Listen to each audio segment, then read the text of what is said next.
She held a crown on her head, yet died because her heartbeat changed.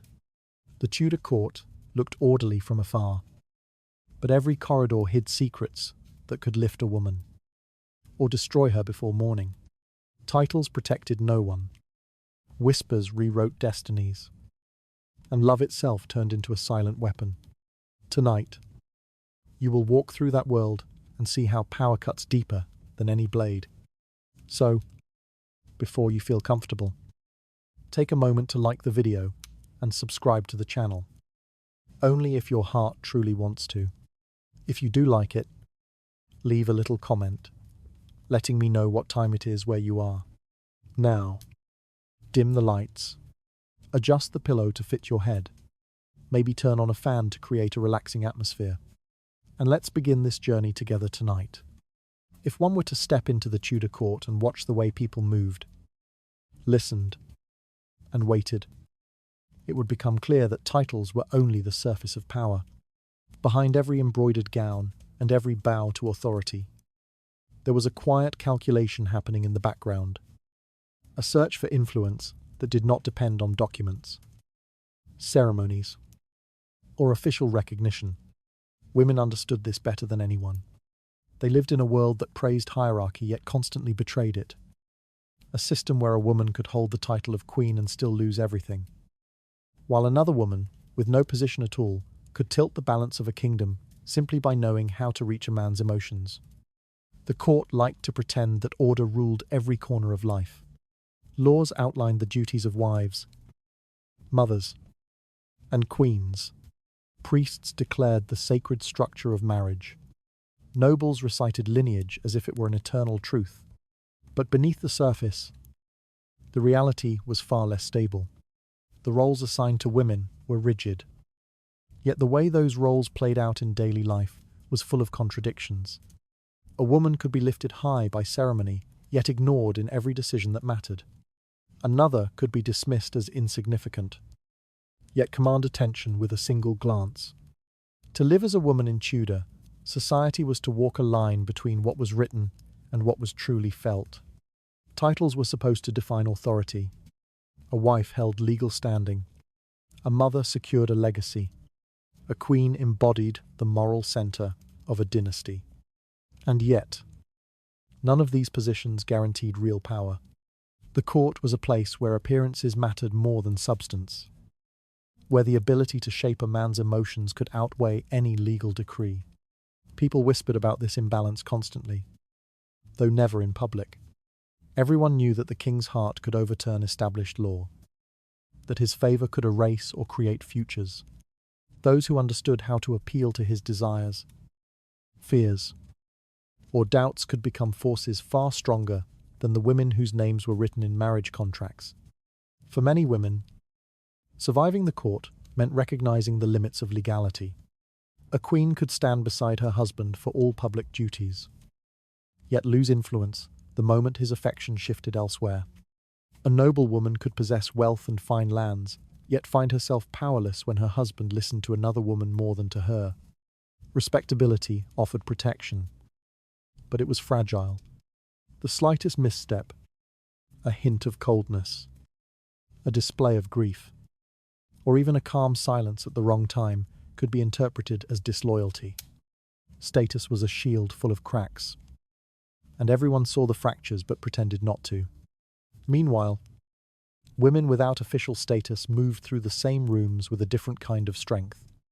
They were not bound by ceremony, nor expected to uphold dignity in public. Their influence came quietly, carried through private conversations, shared glances, or the warmth of sympathy. They were outsiders to the legal structure, but insiders to the emotional structure that truly shaped decisions. A woman considered insignificant by birth could do more with her voice in the dark than a queen could do with her crown in the daylight. This imbalance was not hidden. It was simply accepted, the way dangerous truths often are. The Tudor court lived in a constant contradiction. It displayed hierarchy like a polished relic, while secretly relying on unrecorded emotions to move its machinery. Every alliance carried the weight of affection or resentment. Every policy had shadows cast by private whispers. People knew that affection could break a treaty, jealousy could start an investigation, and a moment of anger could become the start of a downfall. Because of this, women learned to read expressions more carefully than laws, to measure pauses more precisely than decrees. In a world where men pretended to rule with logic, the emotional landscape remained the true battlefield, and women were expected to navigate it without any official guide. The poorest women understood this rule just as clearly as the highest-born ones, though they would never enter the palace. They lived under the same structure of appearances and quiet strategies. A wife with nothing to her name learned to calm her husband to avoid violence. A daughter realized she could persuade her father when her mother could not. Influence in Tudor England was built on observing who listened to whom, not who held the highest title. This was a society shaped by the illusion of order, but driven by the unpredictability of human feeling. What made this imbalance cruel was how natural it became. People grew accustomed to watching legally powerful women lose ground to emotionally powerful ones. They saw queens overshadowed by courtiers, wives displaced by favorites, noble women silenced by girls who had nothing but charm. No one questioned it, because the results felt inevitable. Power was not about what was written, it was about what was felt, and feelings did not answer to law. Parents taught daughters to obey, but they also taught them to observe. Girls grew up understanding that their survival depended on mastering quiet influence. They learned to smile at the right time, to soften their words, to hide their anger until it could be used. They were told that titles mattered, but they saw daily proof that emotions ruled far more decisively. This gap between official truth and lived truth shaped every woman's life. In the king's court, the highest example of this contradiction stood in plain view. A queen could sit beside the king on every ceremonial occasion, yet a woman without rank could draw him away with a single evening's conversation. Clergymen insisted that marriage was sacred, yet everyone knew the king could cast aside a wife if desire or frustration turned elsewhere. The kingdom itself could shift, because one woman knew how to make him feel seen or admired. It was a quiet form of power, but it reached further than any title. This landscape created a silent tension that filled every corridor. People watched, listened, and pretended not to understand what they clearly recognized. Women carried the burden of navigating two kinds of authority at once: the authority they could claim publicly and the authority they had to conceal. Those who balanced both survived. Those who failed often disappeared without a trace, remembered only as names in faded letters. The world just described shows how fragile the difference between status and influence truly was. Beneath every polished gesture, a deeper struggle was already unfolding. Someone would soon discover that a title offered no defense when emotions turned against them. The official positions assigned to women in the Tudor world were presented as pillars of stability. A wife held her place through marriage contracts, witnessed by clergy and reinforced by law. A mother carried significance through lineage, the promise of heirs, and the preservation of bloodlines. A queen stood as the symbolic heart of the realm, her title sanctified by ceremony and expectation. Yet beneath these polished labels, the reality was far more fragile. The authority granted to women through legal standing often dissolved the moment emotion entered the room, and everyone at court understood this, even if they pretended otherwise. The status of a wife was meant to be secure.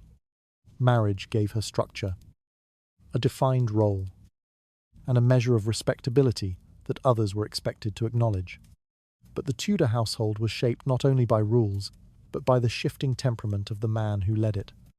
A wife could be dignified in public, carefully performing every duty expected of her, and still find herself powerless if her husband's attention wandered elsewhere. Her legal position might give her a seat at the table, but it did not guarantee her influence over the decisions made there. In private, alliances could crack without warning. Respectability was formally recognized, yet it was rarely enough to reshape a man's desires or temper. Motherhood carried a different weight. A woman who produced a child, especially a son, was celebrated as fulfilling the most essential expectation of her role. The arrival of an heir elevated a mother's status, weaving her more tightly into the fabric of dynastic continuity. Yet this elevation did not always bring security. Bearing children exposed women to constant physical danger, and each birth could be the one that ended their lives. Even when they survived, their influence over the future ruler was not assured. Advisors, tutors, and political factions often intervened, pulling the child in directions the mother could not prevent.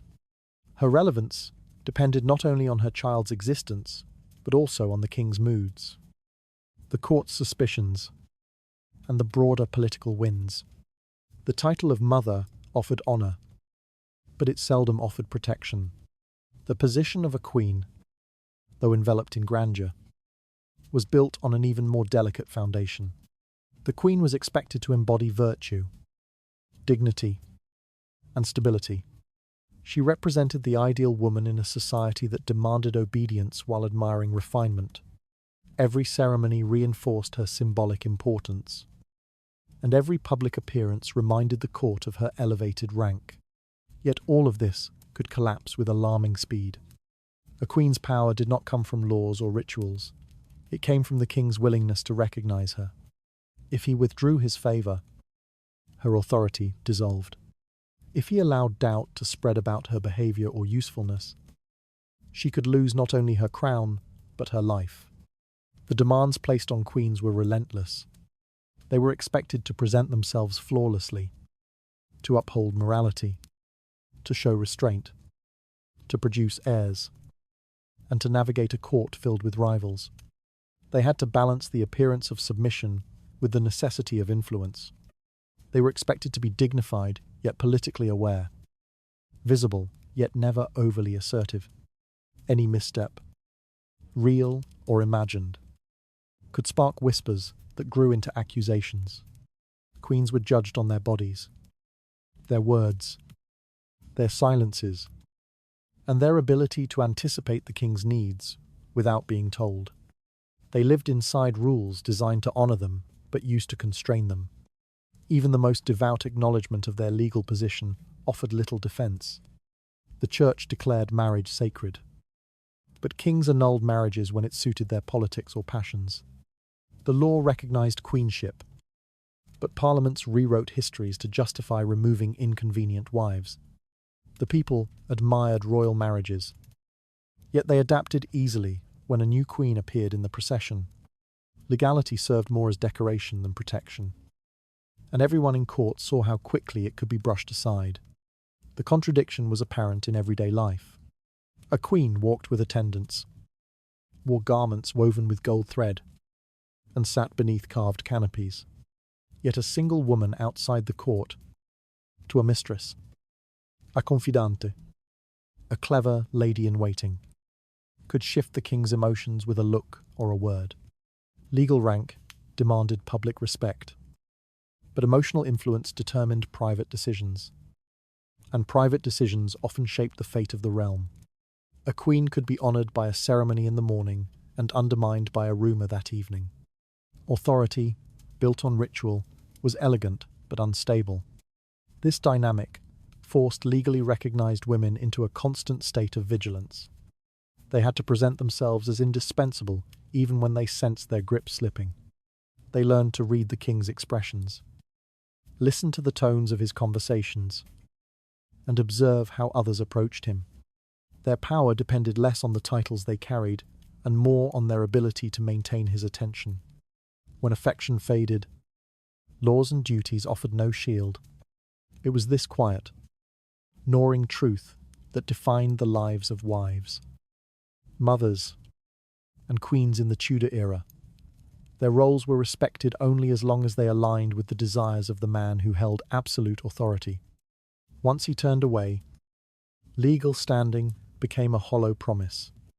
The veneer of stability that surrounded their positions was comforting from a distance. But up close, it revealed itself as a construct built more on ceremony than substance. These women were raised to believe that their status mattered, that their titles granted them a form of protection or influence. Yet the court served as a daily reminder that emotional power, often held by women without rank, could erode or override everything the law declared. Their titles suggested certainty, but the reality beneath them was anything but secure.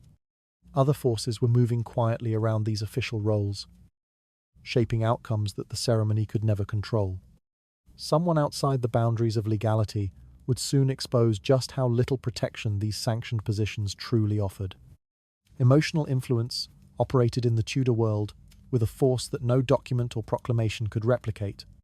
Women who held no official status, no title, no marriage contract, no ceremonial standing, often found themselves at the center of decisions that reshaped alliances, altered policies, and redirected the king's attention. Their proximity to private moments gave them access to a realm where laws had no authority. They understood how to reach the fears, desires, and uncertainties that guided the men around them. In a society that claimed to value structure, these unofficial figures quietly controlled the threads that structure depended on. Mistress, in particular, held a form of power that the court pretended to ignore while constantly watching. They had no legal recognition, yet their presence could redirect resources, provoke rivalries, and destabilize marriages. They operated outside the expectations that trapped wives and queens. Without ceremonial obligations or moral scrutiny, they navigated the king's emotions with a freedom that official women could rarely afford. Their influence was subtle but unmistakable. A gentle remark during a quiet moment, a sympathetic expression after a difficult council session, or a calculated display of vulnerability could shift the king's decisions without leaving any evidence of manipulation. This influence was not always the result of affection. Sometimes it emerged from the desire to survive or to secure a more stable future. A mistress who sensed her position weakening might amplify her charm or her sadness to regain attention. One who understood the ambitions of her family might subtly plant ideas that aligned with their goals. These women did not need public authority to shape private choices. They moved in the spaces where logic dissolved and emotion took over, knowing that the outcomes of these private moments would soon appear as public policy. Daughters of noble families formed another crucial category of emotional influence. Their position was ambiguous, viewed as assets for marriage alliances, yet also as trusted members of the household. They accompanied their fathers to court, observed the shifting alliances, and learned to navigate social expectations with caution. Many daughters became silent intermediaries, bringing messages, smoothing tensions, or offering insights that their fathers could not voice openly. Their emotional intelligence allowed them to sense when a conversation should end, when a request could be pressed, or when a gesture of sympathy might secure loyalty. They were not seen as threats, which made them all the more effective. Some daughters played a strategic role without ever intending to. A nobleman might use his daughter's closeness to a queen or a lady-in-waiting to gain insight into court dynamics. A young girl might unknowingly repeat a remark she overheard, and that single comment could ignite suspicion or shift political momentum. Even their marriages became forms of emotional leverage. A well-placed daughter could secure influence for her family for decades, binding households together in ways that formal treaties never achieved. Ladies-in-waiting and close female attendants held yet another form of unofficial power. Their duties placed them within intimate routines: dressing, private prayer, nighttime conversations, and the vulnerable hours before dawn. These women witnessed moods, fears, and unguarded truths. They knew when a queen was losing favor, when a noblewoman feared pregnancy, when the king's temper was rising, or when rumors began to circulate. Their knowledge alone was influential. Some used it cautiously, offering support or protection. Others used it to advance themselves or their families. A whispered warning, a carefully timed silence, or a sympathetic gesture could shift someone's fate without drawing any notice. Their power emerged from trust, proximity, and emotional awareness, qualities that official structures could neither regulate nor measure. The court relied on them, even as it overlooked them. Men in authority treated them as background figures, unaware of how these women observed, interpreted, and quietly manipulated the emotional atmosphere. They carried private information the way others carried weapons. They understood how to calm tempers, provoke jealousy, or encourage confidence. Their influence did not appear in royal decrees, but it shaped the decisions that produced those decrees. What made emotional power so dangerous was its invisibility. Legal authority could be defended or challenged publicly, but emotional influence could not be traced. There were no witnesses, no documents, no formal acknowledgements. A mistress could deny her sway over the king. A daughter could claim she repeated something without understanding its meaning. A lady-in-waiting could insist she merely offered comfort. In the absence of evidence, suspicion grew silently, feeding rivalries and fueling tensions that no one dared name aloud. For women who lacked official titles, emotional influence offered both opportunity and risk. It allowed them to carve space in a rigid hierarchy, but it also placed them in constant danger. If their influence became too visible, they could be blamed for decisions they did not make. If their subtle manipulations were discovered, they could be dismissed or punished without trial. The power they held was real, but it was always precarious. It offered access to the heart of the court while exposing them to sudden ruin. This form of authority shaped the Tudor world as profoundly as any law. It determined alliances, guided personal decisions, and fueled many of the conflicts that later appeared in official records. Behind every major event was a network of quiet interactions, emotional negotiations, and whispered exchanges carried out by women whose names rarely appear in history. They lived in the shadow of official power, yet touched its core more directly than the women who wore crowns. What unfolds here reveals how deeply decisions depended on emotion rather than law. Beyond the reach of ceremony, subtler forces were already steering the court's direction. A presence moving quietly through familiar rooms would soon shift the balance in a way no one expected. Marriage in the Tudor world functioned less as a union of affection and more as a mechanism for stabilizing hierarchy. A woman who entered such a marriage did not simply join a household.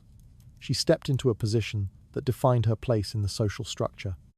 The title of legal wife carried weight in public, shaping how others addressed her, how she was seated, and how she appeared in ceremonial life. Yet beneath this formal recognition lay a truth that every woman understood. The marriage existed primarily to serve political needs rather than personal ones. Families arranged unions with calculated precision. A bride's lineage, d'oeuvre, and potential alliances mattered far more than her temperament or desires. Fathers and uncles negotiated these marriages as if they were transactions, evaluating which unions would strengthen influence, secure land, or stabilize fragile ties between competing factions. For many women, the moment their marriage was agreed upon marked the end of any control over their future. Their opinions were noted politely, then set aside. Their value was assessed not by who they were, but by what they could bring to the negotiation table. Once married, their legal status became both a shield and a constraint. It granted them visibility in court, but limited their freedom to navigate it. A wife was expected to uphold her husband's reputation, manage the household, and present an image of discipline and virtue. She was a symbol of continuity, a necessary component of maintaining order. But her influence depended entirely on the emotional climate within her marriage. If her husband respected her, she could shape decisions behind closed doors. If he ignored her, her legal position offered little protection against isolation or replacement. The most striking element of Tudor marriage was its detachment from affection. Love was a luxury that few expected. Duty carried far greater importance. Wives learned to maintain composure even in situations that brought humiliation, such as public attention given to mistresses or rumors of shifting loyalties. They were taught from childhood that their personal feelings were secondary to the demands of the family. Emotional suffering was not viewed as a tragedy, but as a predictable part of the system. A woman who endured it silently was praised for her strength. One who resisted was seen as troublesome.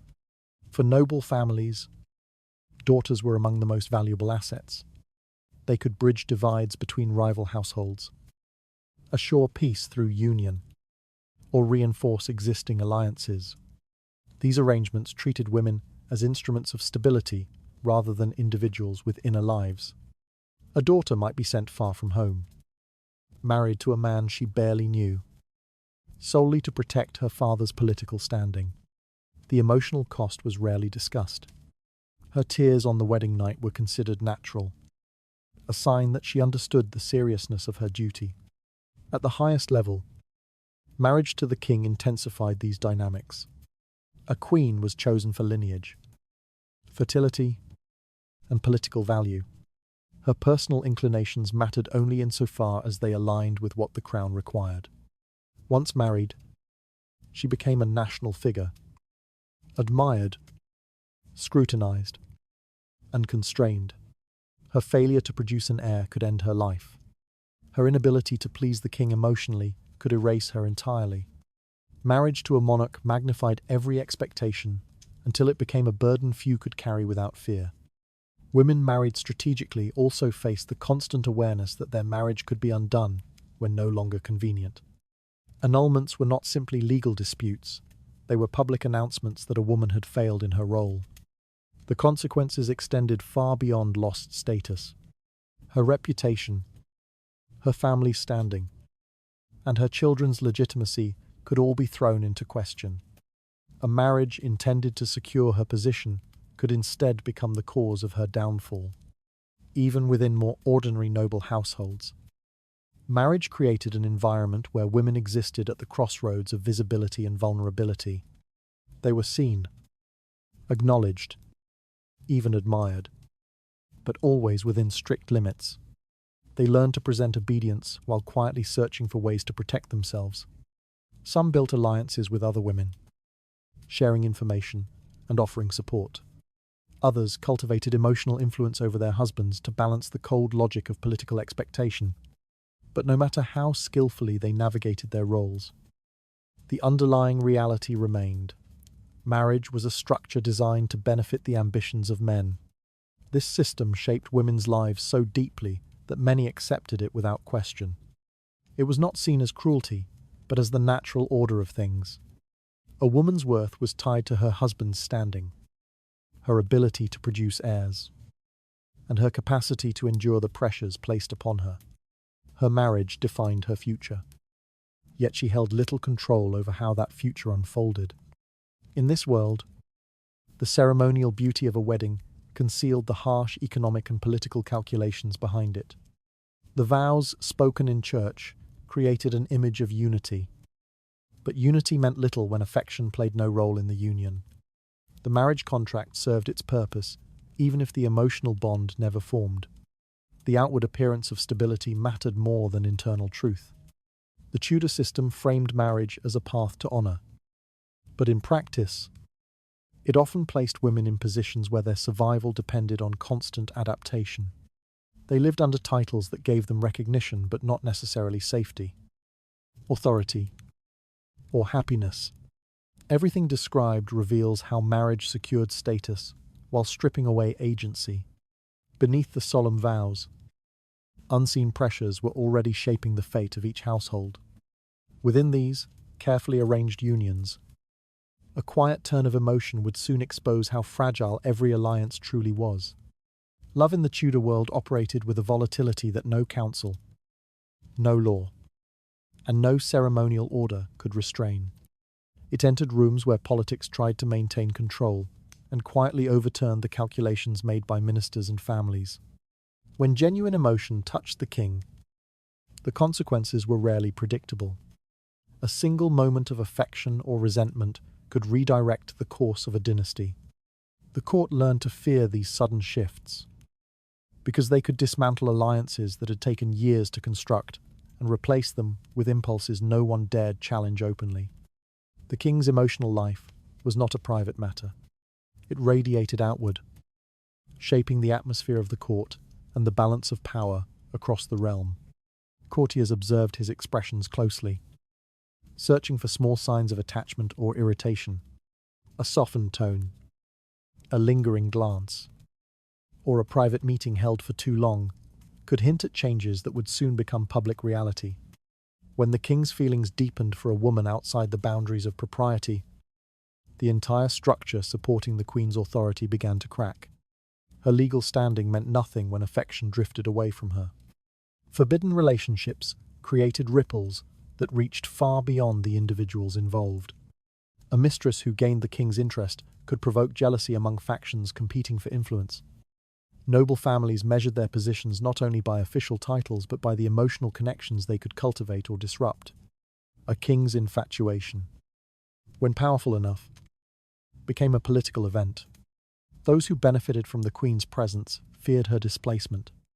Those who hoped to rise with the new favourite waited quietly, preparing for the moment when the court would shift its loyalty. These relationships often brought tension to the royal household. Whispered conversations darkened hallways. Rumours grew heavy with accusation, and rivals monitored every movement of the woman who appeared to have caught the king's eye. The queen, trapped within the expectations of dignity and restraint, was expected to endure humiliation without protest. Any sign of anger could be used against her. Her silence was read as composure, but beneath it lay the fear that her future depended entirely on emotions she could not control. Executions rooted in the king's changing affections exposed the cruelty embedded in this system. Many deaths officially justified through legal arguments were, in truth, the result of emotional withdrawal. When the king no longer loved a woman, her presence became inconvenient.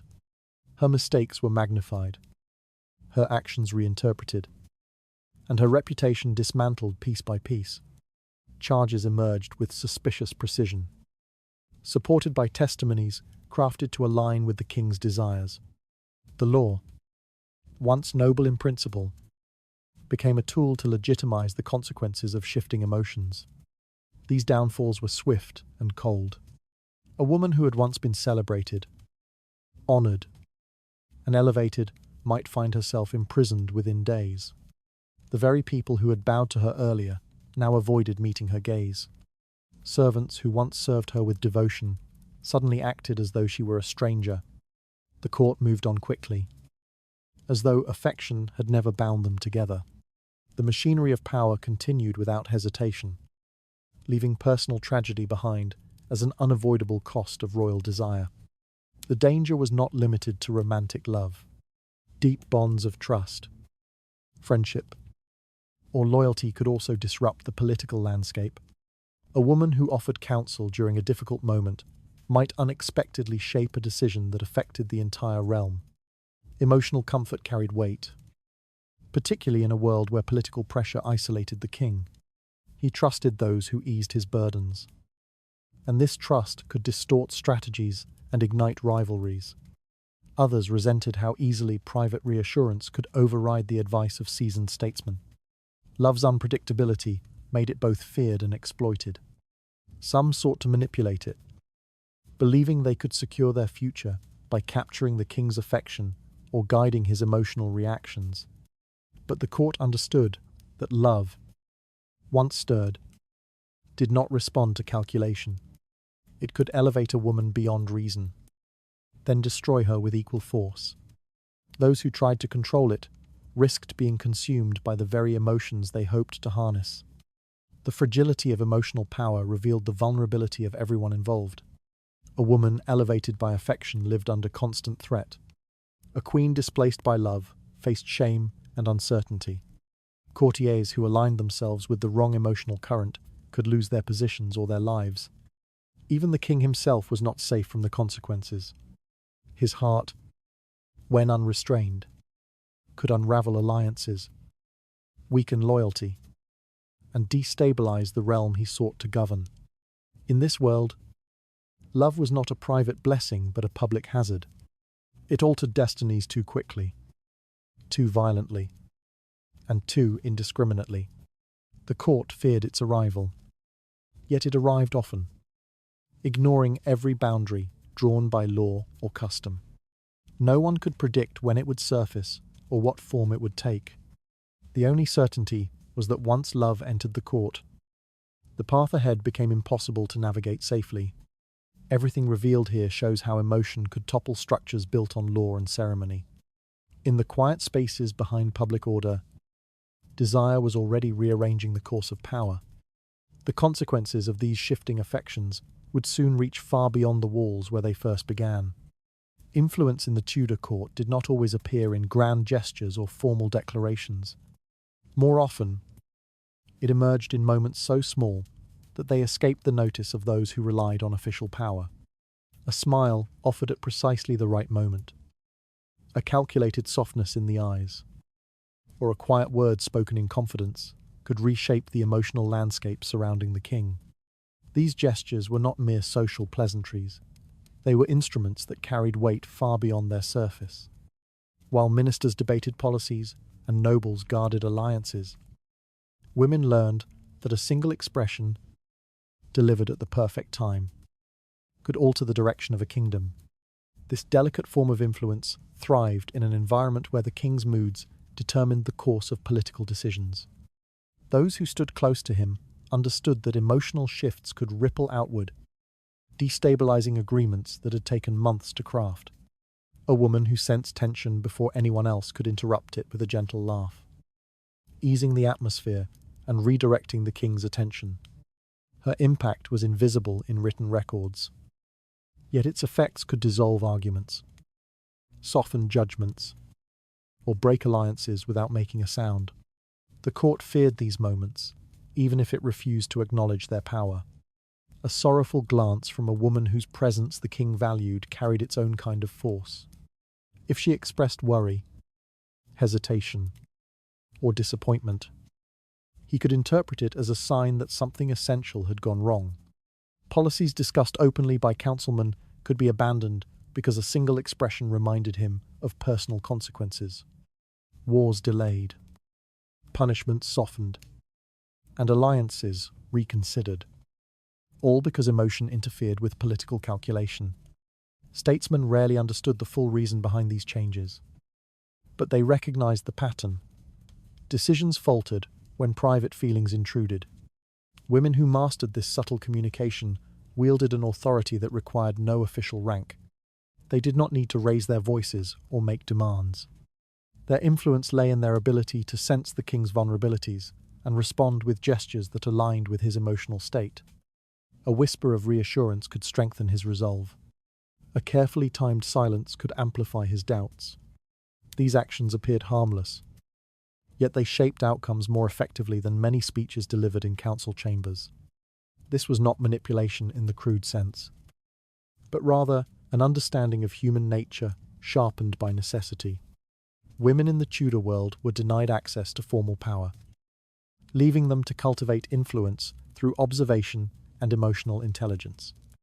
They learned to recognize the subtle signs of shifting loyalties, to anticipate conflicts before they emerged, and to position themselves where their presence could alter the king's perception. Their authority existed in a realm untouched by law, structured entirely by instinct, timing, and sensitivity. The danger lay in how easily this influence could be misinterpreted. When a woman's expression or words appeared to guide the king too obviously, others grew suspicious. Rivals whispered accusations of manipulation, sorcery, or disloyalty. Ministers resented the idea that years of political experience could be overturned by a slight tilt of the head or a soft sigh. Noblemen feared the quiet power of women who had access to the king's private attention. Knowing such access could dismantle their plans. Even queens found themselves threatened by gestures that seemed innocent but carried deeper intentions. Yet the impact remained undeniable. Women who understood the emotional framework surrounding the king could gently nudge him toward hesitation or certainty. A look of concern could delay a dangerous decision. A reassuring touch could encourage a bold one. These moments occurred without witnesses, unrecorded but deeply felt. They were the invisible hinges on which political outcomes turned. The king himself often failed to recognize how deeply these interactions shaped his choices, believing his decisions stemmed from reasoning rather than emotion. Some women use this influence cautiously, aware of the risks attached to appearing too powerful. Others embraced it more boldly, seeing it as their only weapon in a world built against them. Regardless of intention, the effect was the same. Emotional authority could override legal authority, and the kingdom adjusted to the consequences without openly acknowledging their source. The court watched these interactions with a mixture of fascination and fear, knowing that history often turned on moments that left no trace. The most striking truth was that such influence did not require manipulation. Human emotion, when observed and understood, created pathways to power more responsive than any written decree. A single glance between two people in a quiet room could ignite political tremors strong enough to reach foreign courts. In a world obsessed with hierarchy and order, nothing was more destabilizing than the intimate power of emotion. All that unfolds here shows how delicate gestures could reshape decisions made in public view. Behind the sound of formal debate, quieter forces were already tilting the balance of authority. Within the king's inner circle, a shift of feeling would soon reveal how vulnerable even the strongest alliances truly were. Anne Boleyn's rise and fall revealed the full brutality of a system in which emotional power could elevate a woman beyond imagination and destroy her just as quickly. She entered the Tudor court not as a queen, or even as a favoured noblewoman, but as a figure who captured the king's attention with an intensity that unsettled everyone around him. Her presence shifted the balance of the court long before she held any formal title. What she lacked in legal standing, she compensated for with a sharp mind, a measured charm, and a refusal to yield easily. These qualities drew the king toward her with a fascination that soon became obsession, dismantling the order that had defined his life and the kingdom for decades. Her initial influence did not stem from beauty alone, but from the way she withheld herself. Unlike many others who had fallen under the king's gaze, Anne did not rush to accept his advances. She demanded recognition, respect, and a place above the fleeting status of mistress. This resistance only deepened his desire. The king began to imagine a future in which she stood beside him, not in secret but in ceremony. His longing grew strong enough to challenge a marriage considered unbreakable by both church and state. Anne became the center of discussions that reached across Europe, forcing kingdoms, noble families, and religious authorities into conflict over her presence. Her ascent to queenship was not built on lineage or political advantage, but on the king's emotional need. She became the justification for altering centuries of religious tradition, for severing ties with the papacy, and for creating a new structure of authority that answered directly to the crown. No other woman of her time inspired such sweeping change simply by being herself. The court watched with a mixture of fear and awe as she surpassed women who had entered the palace with far stronger political credentials. It was a triumph rooted entirely in emotion, a triumph that placed her in a position more exposed than powerful. Once queen, Anne faced a reality harsher than the battle that brought her there. Her legal status now carried expectations that her emotional influence could not fully address. Producing a male heir became not only a duty but the measure by which her entire reign would be judged. Each pregnancy was followed by anxiety, each birth with scrutiny. When she delivered a daughter rather than a son, whispers spread through the court with a speed that suggested many had been waiting for her to fail. Her inability to produce a male heir was interpreted not as misfortune, but as evidence that her elevation had been a mistake. Tension grew as the king's affection began to shift. The qualities that once fascinated him started to irritate him. Her sharpness became impertinence in his eyes. Her intelligence, once admired, became a source of discomfort. Court factions sensed the change before she did. They watched the king's face during council meetings. I noticed his silence in her presence and recognized the early signs of emotional withdrawal. In a world where the king's heart held more weight than any legal decree, Anne's security evaporated long before any formal accusation was made. As rumours swelled, every gesture she made was interpreted in the worst possible light. Allies abandoned her quietly, unwilling to risk their positions. Her attempts to regain the king's favour only deepened his resentment. He had once been willing to challenge the world for her, but now he seemed eager to erase his past choices. The court shifted its loyalty with chilling speed, speaking of her downfall as if it were inevitable. Her presence, once powerful enough to reshape the kingdom, now seemed like a threat that required elimination. Her arrest revealed how fully emotion dictated justice. Charges were fabricated with astonishing ease. Infidelity, treason, inappropriate behaviour. The accusations relied not on evidence, but on the king's desire to be free of her. Those who testified against her acted out of fear, ambition, or the need to align with the court's new direction. Anne faced these accusations with the dignity expected of a queen. But dignity offered no defence.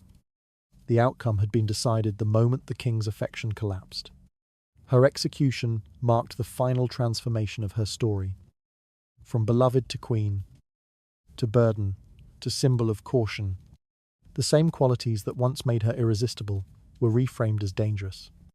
Her fall demonstrated with painful clarity that emotional power, once lost, left no trace of protection, legal status, religious upheaval, royal favour.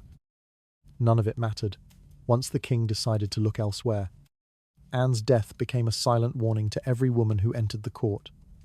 Influence built on emotion could rise higher than law, but it could never guarantee safety.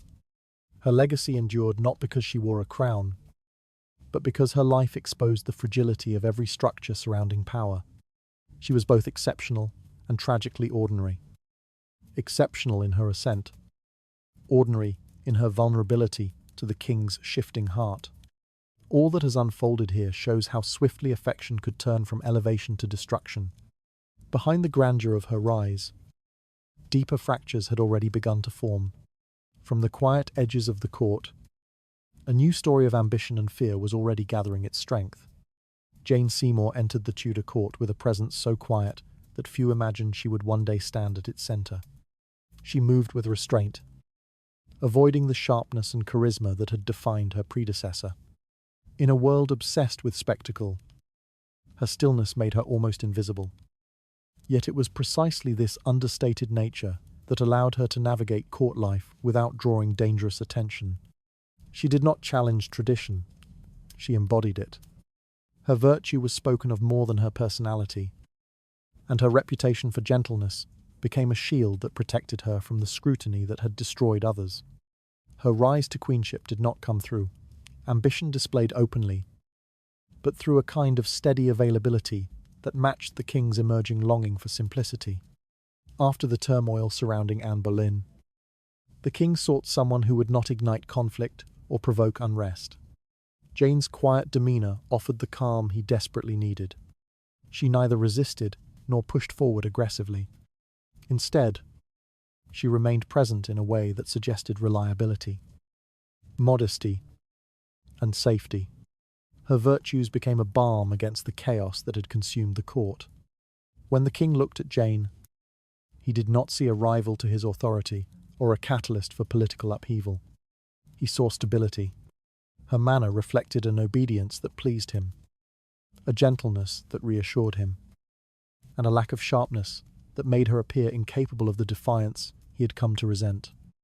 These qualities allowed her to step into a position that would have seemed impossible for a woman with louder ambitions. The court recognized this shift, but did not object.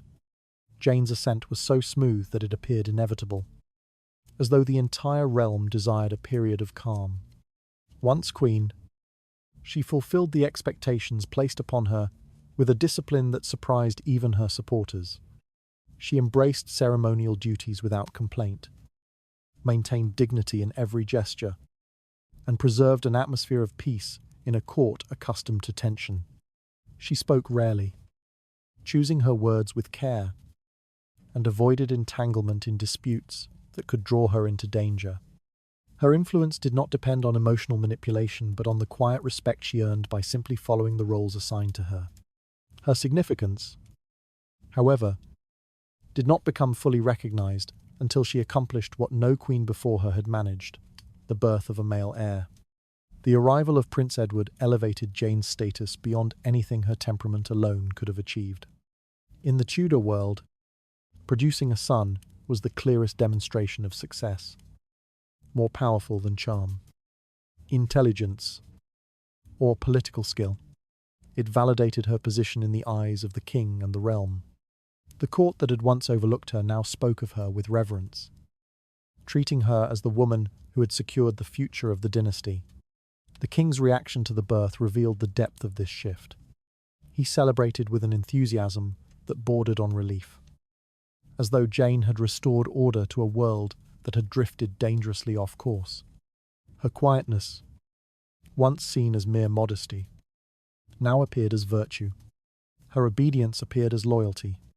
Her patience appeared as wisdom. Through the birth of her son, every aspect of her personality was rewritten as part of a larger narrative. She was the ideal queen, the one who succeeded where others had failed. Yet this triumph carried a cost that neither she nor the court could escape. The physical toll of childbirth weighed heavily on her, and the same event that delivered her greatest success also became the cause of her decline. As her condition worsened, the court shifted from celebration to dread. The king, who had finally received his long-awaited heir, watched helplessly as the woman who had given him this gift faded. Jane's death came swiftly, leaving behind a grief that the king expressed more openly than any sorrow he had shown in previous years. Her passing transformed her into something beyond a queen. She became a symbol, an ideal of purity, obedience, and sacrifice. The king elevated her memory in ways he had not done for his other wives. He declared her the one he had truly loved, the one who had given him what he desired most. Her identity became defined by her silence and her compliance, traits that allowed history to shape her into a nearly mythical figure. Death froze her image at the moment of her greatest achievement, sparing her the scrutiny that had destroyed others. Jane's legacy endured not because she wielded emotional influence or challenged authority, but because she fit the mold the king wished to present to the world. Her quietness allowed others to project onto her the qualities they valued: virtue, loyalty, humility. She succeeded by embodying a role with absolute precision, leaving no room for rivalry, suspicion, or resentment. Her reign was brief, but her impact was lasting, because she delivered the one outcome that mattered above all others. Her story revealed the strange equilibrium of Tudor power. A woman could ascend without force and remain untouchable, not through influence, but through fulfilling expectations perfectly. Jane Seymour's stillness became her strength. Her restraint became her protection, and her death sealed her place as the most unchallenged of Henry's queens. Her life shows how quiet obedience could achieve what ambition could not. Behind the calm that defined her reign, deeper expectations were waiting to reshape the fate of the next woman who entered the king's sight. Out of the silence she left behind, a new chapter of rivalry and consequence was already beginning to form. Catherine Parr entered the Tudor world at a time when the court had already been reshaped by fear, suspicion, and the lingering shadows of previous queens. She did not arrive with the dazzling charm of Anne Boleyn or the soft restraint of Jane Seymour. Instead, she carried a different kind of authority, one grounded in intelligence, discipline, and an almost unwavering sense of purpose. In a realm where women were often valued for their obedience or their beauty, Catherine distinguished herself through clarity of thought. Her mind, rather than her appearance, became the primary force guiding her position. Unlike the wives who came before her, Catherine knew the dangers of marriage to the king long before she accepted it. She had witnessed the downfalls, studied the consequences, and understood that security in the Tudor court depended not on emotion but on careful judgment. Her acceptance of the king's proposal was not born of romantic attraction. It was a calculated decision shaped by necessity, duty, and the recognition that refusing him could be just as dangerous as accepting. She stepped into the marriage with her eyes open, ready to navigate a world where affection had repeatedly proven fatal. Her role as stepmother introduced responsibilities that extended far beyond ceremonial appearances. The king's children approached her cautiously at first, carrying the trauma of fractured families and lost mothers. Yet Catherine's patience and intelligence allowed her to connect with them in ways that no one else had managed. She provided instruction, guidance, and a sense of stability that had been absent from their lives. Her presence softened the tension that clung to the court, offering the children a refuge from the uncertainties surrounding their father's emotional life. With Mary and Elizabeth, her influence was even more pronounced. She approached them not merely as royal daughters, but as young women who would one day need to navigate their own political landscapes. Catherine encouraged their education, fostered their confidence, and protected their positions when others sought to diminish them. She understood that their survival depended on more than lineage. They needed tools, knowledge, poise, and the ability to read the intentions of those around them.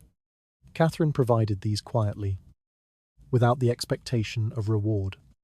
Her actions were not displays of ambition, but expressions of responsibility, shaped by empathy and foresight. In her marriage, Catherine's influence unfolded differently from her predecessors. She was neither a mysterious fascination nor a soothing presence. Instead, she became a conversation partner, someone who could engage the king intellectually. She discussed theology, governance, and the reforms sweeping through Europe. Her conversations offered him an outlet that neither flattered nor challenged his authority directly. This subtle guidance helped her maintain stability in a relationship built not on love but on mutual need. She provided the king with a sense of order during his final years. Even as his health declined and his temper grew increasingly unpredictable, her role as peacemaker extended beyond the family. Catherine understood the fractures between religious factions and sought to ease the tensions that threatened the kingdom's cohesion. She did not wield her intellect boldly, nor did she assert it publicly. Instead, she used it with precision, applying her insight carefully so as not to provoke suspicion. Yet even this restrained influence did not go unnoticed. Some at court viewed her intelligence with alarm, interpreting her theological interests as potential challenges to the king's authority. For a brief period, their suspicions sharpened into accusations that placed her life at risk. Catherine's response to this danger revealed her extraordinary composure. When confronted with the possibility of arrest, she did not resist or attempt to assert her innocence through defiance. Instead, she approached the king with humility, framing her intellectual pursuits as expressions of devotion rather than challenges to his rule. This calculated display of submission allowed her to survive, a reminder that intelligence alone was not enough in the Tudor world. Survival required adaptability, emotional awareness, and the ability to recognize when silence held more power than truth. Her position as the king's final wife gave her a different kind of authority, one shaped not by passion but by endurance. She remained at his side until his death, navigating the complexities of his declining health, the shifting loyalties of the court, and the fragile security of the royal children. Unlike Anne Boleyn, she did not rise through emotional influence. Unlike Jane Seymour, she did not define her legacy through childbirth alone.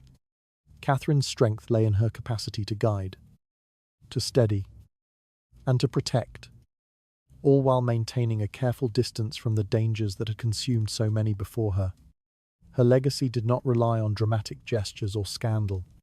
Instead, it emerged from the quiet consistency of a woman who understood that true power could be exercised without spectacle.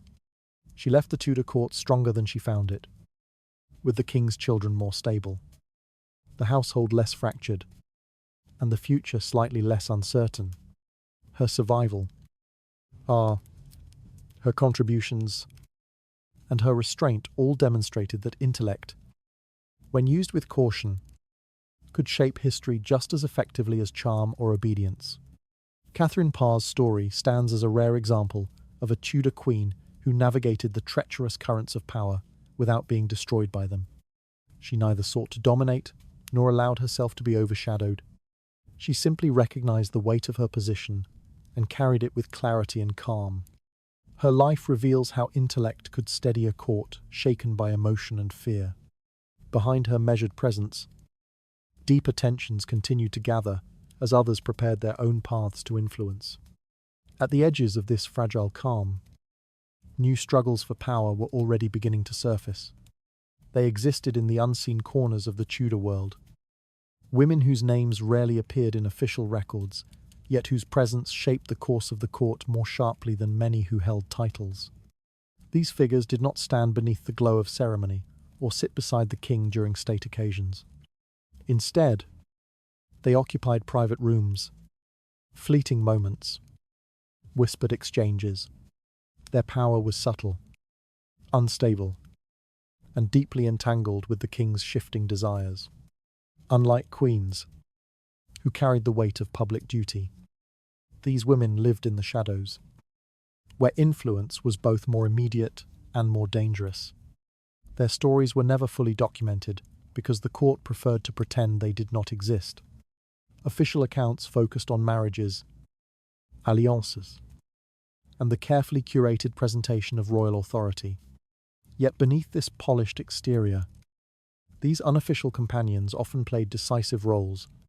Their influence did not rely on law or status, but on proximity, on being present when the king was unguarded, on offering comfort when his burdens grew heavy, on capturing his attention for a moment long enough to shift his thoughts.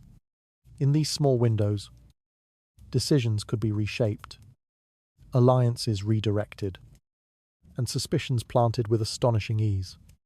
The danger of their position lay in its instability. A queen might lose favour, but she still possessed a title and a public role. A mistress had nothing but the king's mood. If affection faded, she disappeared. If jealousy grew, she became a target. Court rivals understood this fragility and used it as a weapon. Names were whispered, motives assigned, rumours crafted with precision. A single accusation, no matter how unfounded, could end a mistress's influence instantly. Yet while she held the king's attention, her power could surpass that of those who wore crowns. Many political collapses trace back to these invisible women. Alliances cracked not because of laws or treaties, but because a moment of perceived favoritism sparked envy or fear. Nobles who believed they were losing access to the king looked for threats in every direction, often blaming the woman they suspected of capturing his heart. Jealousy spread through the court like a silent infection, eroding trust and encouraging plots. Entire factions rose or fell based on assumptions about the king's private preferences. A touch, a glance, or a rumour of affection was enough to send powerful men scrambling to protect their positions. Even queens felt the pressure of these unseen rivals. They understood that emotional influence, no matter how undefined, could outweigh legal authority. A queen might enter a room to find whispers fade suddenly, or notice that the king's advisors avoided her gaze. These small shifts signaled that someone, somewhere, had reached the king before her, whether through comfort, flattery, or calculated charm. The mistress had secured an advantage, invisible to the public, yet devastating in its impact. The queen's crown meant little when the king's heart turned elsewhere. The power these women held was not rooted in open manipulation, but in the delicate balance between intimacy and vulnerability. Their access to the king during his most private moments allowed them to shape his perception of events. They could soothe his anger, amplify his suspicion, or encourage his ambition. A single whispered comment could become the seed of a political decision with far-reaching consequences. The king, believing himself unaffected, often carried these impressions into council meetings, where they shaped his responses to advisors, policies, and threats. Yet the same intimacy that granted them influence also exposed them to ruin. The court viewed them as disposable, morally suspect, and politically dangerous. Their presence was tolerated only as long as it served a purpose. Once blame was needed, they became easy targets. A mistress might find herself accused of witchcraft, treason, or betrayal, not because evidence existed, but because the court needed a scapegoat to explain the king's unpredictable behavior. She could be dismissed quietly, exiled, or imprisoned without formal charges. Her disappearance rarely raised questions. It simply reinforced the belief that her influence had grown too strong. Despite their vulnerability, some of these women managed to shape the course of royal politics more significantly than queens who wore the crown. They understood the power of emotion, the weight of suggestion, and the fragility of the king's confidence. Their influence was not exercised through public decrees, but through private conversations. Conversations that left no trace, yet altered the trajectory of families, alliances, and fates.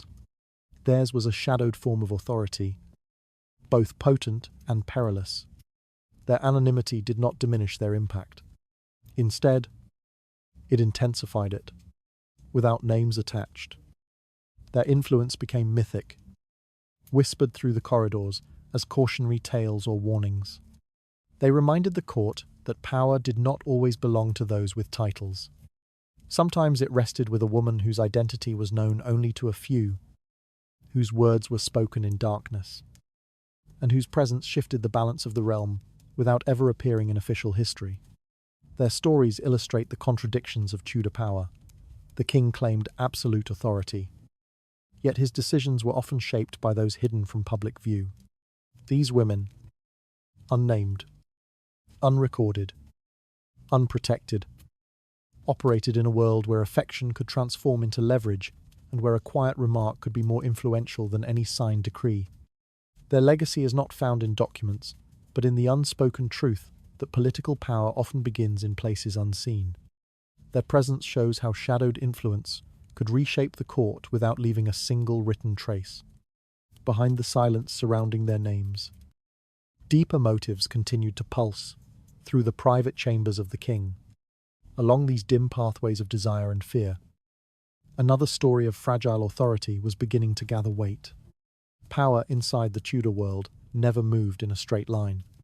It did not always settle in the hands of those whose names appeared in official documents or whose titles were spoken during ceremonies. The court preferred the illusion of order, presenting itself as a place where hierarchy flowed cleanly from the crown downward, reinforced by law, lineage, and tradition. Yet beneath that polished surface, authority shifted constantly, pulled by emotions that no decree could fully control. Those who understood this quiet instability were often the ones who shaped events most effectively. Whether or not the kingdom acknowledged them, the illusion of legal authority depended on visibility, titles displayed, duties performed, and roles clearly defined. Queens, duchesses, and noblewomen stood in front of the court with carefully constructed identities meant to reflect stability. Their names were written in records, their positions recognized publicly, and their presence woven into the rituals that sustained royal power. But being named did not guarantee being heard. Many women with high rank discovered that their voices disappeared the moment they contradicted the king's desires or challenged the expectations placed upon them. Their legal standing could not shield them from the shifting emotional landscape that governed the Tudor household. At the same time, women without official titles found themselves capable of shaping the king's thoughts more effectively than those bound to him by law. A servant, a lady-in-waiting, a companion, anyone who entered the king's personal space during a moment of weakness or discomfort, could exert influence in ways that law could not regulate. These figures had no requirement to speak publicly, no duties that revealed their intentions, and no official responsibilities through which the court could track their behavior. Their power lived in the realm of intimacy, where a word carried softly in the right moment could bend the direction of a decision before the council even realized something had changed. The danger of this hidden influence lay in its invisibility. When political shifts occurred without apparent cause, courtiers searched for explanations that fit within their understanding of hierarchy. They were accustomed to analyzing treaties, alliances, and diplomatic correspondence, but they struggled to interpret changes rooted in private emotion. Suspicion often fell on those who lacked formal status because they were the least predictable. Their presence unsettled the court precisely because the law did not account for them. They represented the possibility that power could arise from places the state refused to acknowledge.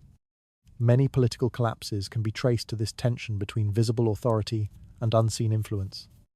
A queen might lose her position not because of legal failure, but because the king's heart had been redirected.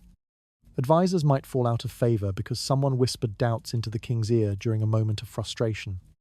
Policies might change not due to reason, but due to resentment, jealousy, or longing. These motives rarely appeared in official records. Yet they shaped the kingdom's decisions as subtly and decisively as any treaty. The court understood this instability, even if it never admitted it openly. Every noble family knew that emotional influence could overturn legal status. And every woman at court knew that safety depended not only on following rules, but on anticipating the king's desires. Titles could be granted or revoked with a signature, but emotion operated outside such structures. It could grow quietly, shift suddenly, or vanish without warning. Those who relied solely on legal standing found themselves vulnerable whenever the king's mood changed. Those who relied on emotional influence risked ruin if they drew too much attention. The most dangerous figures were often the least acknowledged. They occupied spaces between categories, neither fully inside nor outside the structures of the court. Their presence blurred the boundaries between public and private life, forcing the kingdom to confront the uncomfortable truth that authority did not always belong to the appointed. These women shaped the king's outlook in ways that could not be documented or quantified. They existed like shadows beside the throne, capable of altering the balance of the realm without leaving evidence of their involvement. Legal identity provided structure, but not power. Emotional influence provided power, but not security. The interplay between these forces created a world in which no position was stable.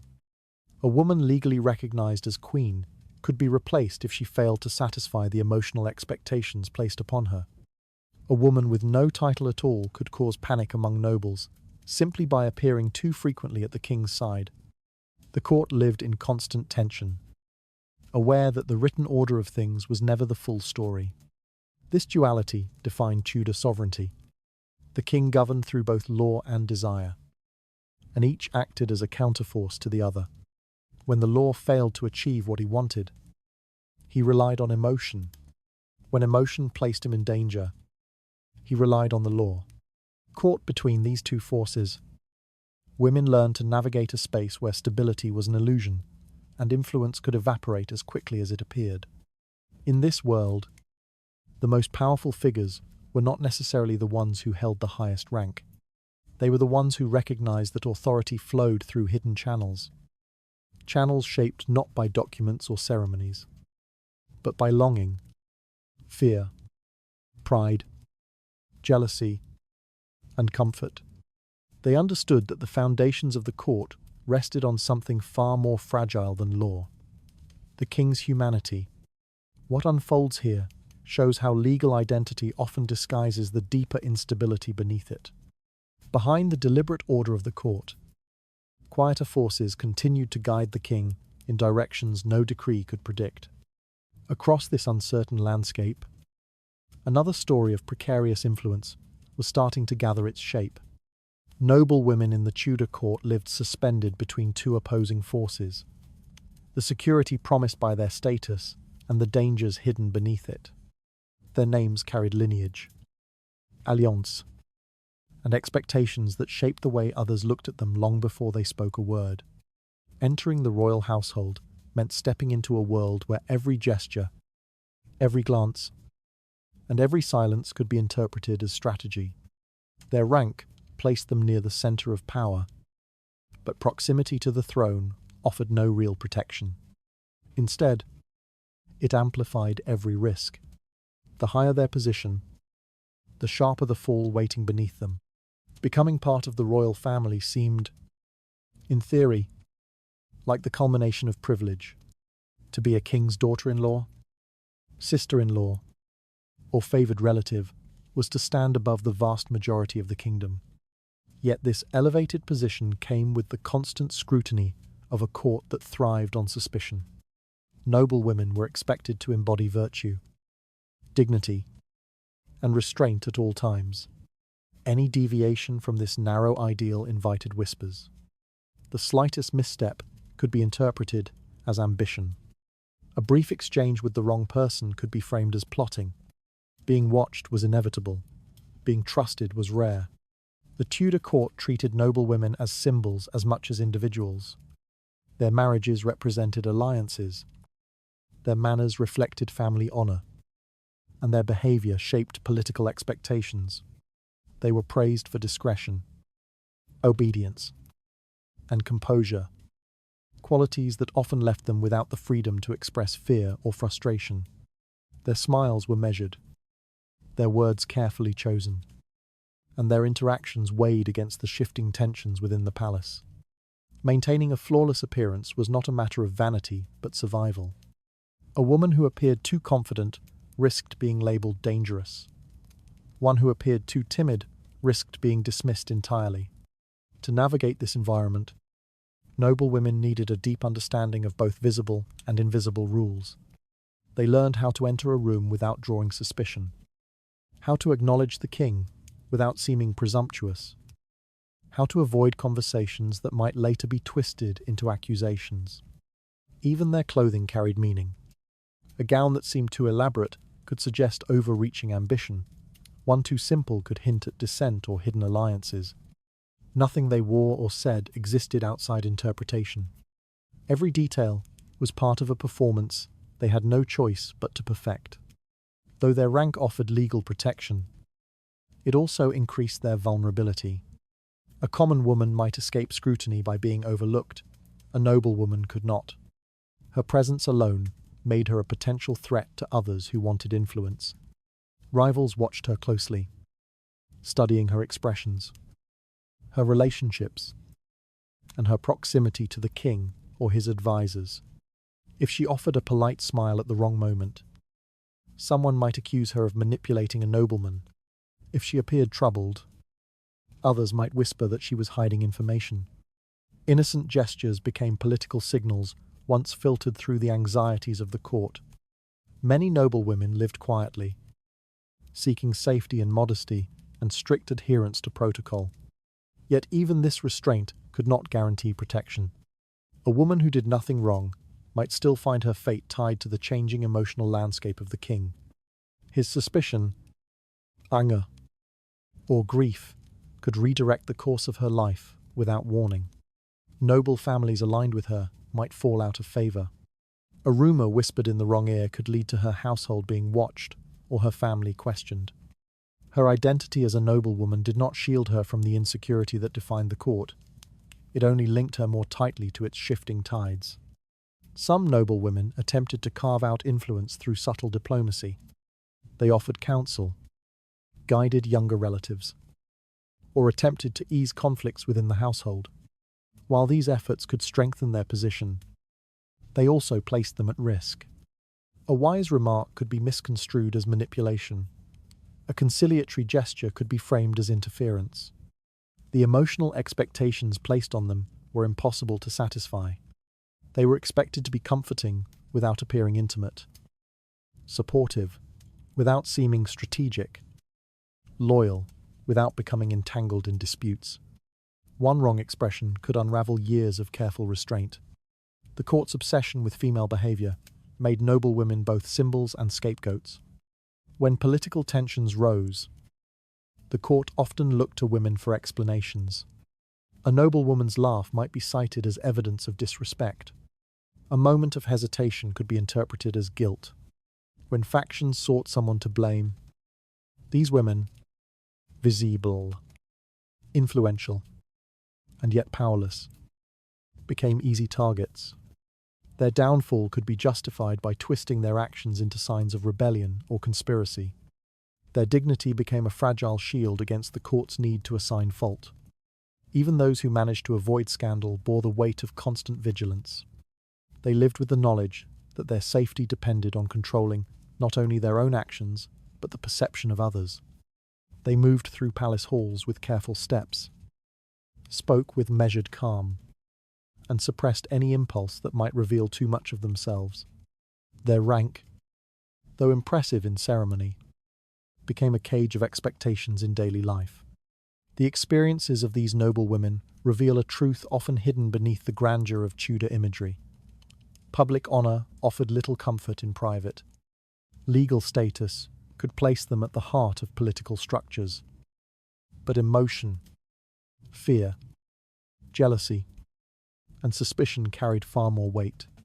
Their power, such as it was, lay in their ability to endure the contradictions of their position without being swallowed by them.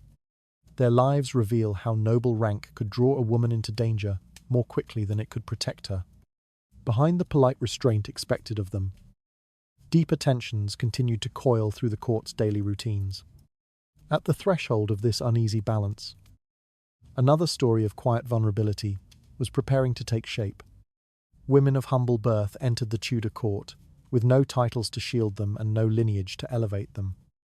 Yet they often moved through its corridors with an awareness sharper than many who possessed noble blood. Their presence was defined not by ceremony, but by service. They carried trays, prepared garments, tended to chambers, and watched the patterns of power unfold from angles that offered more clarity than privilege ever could.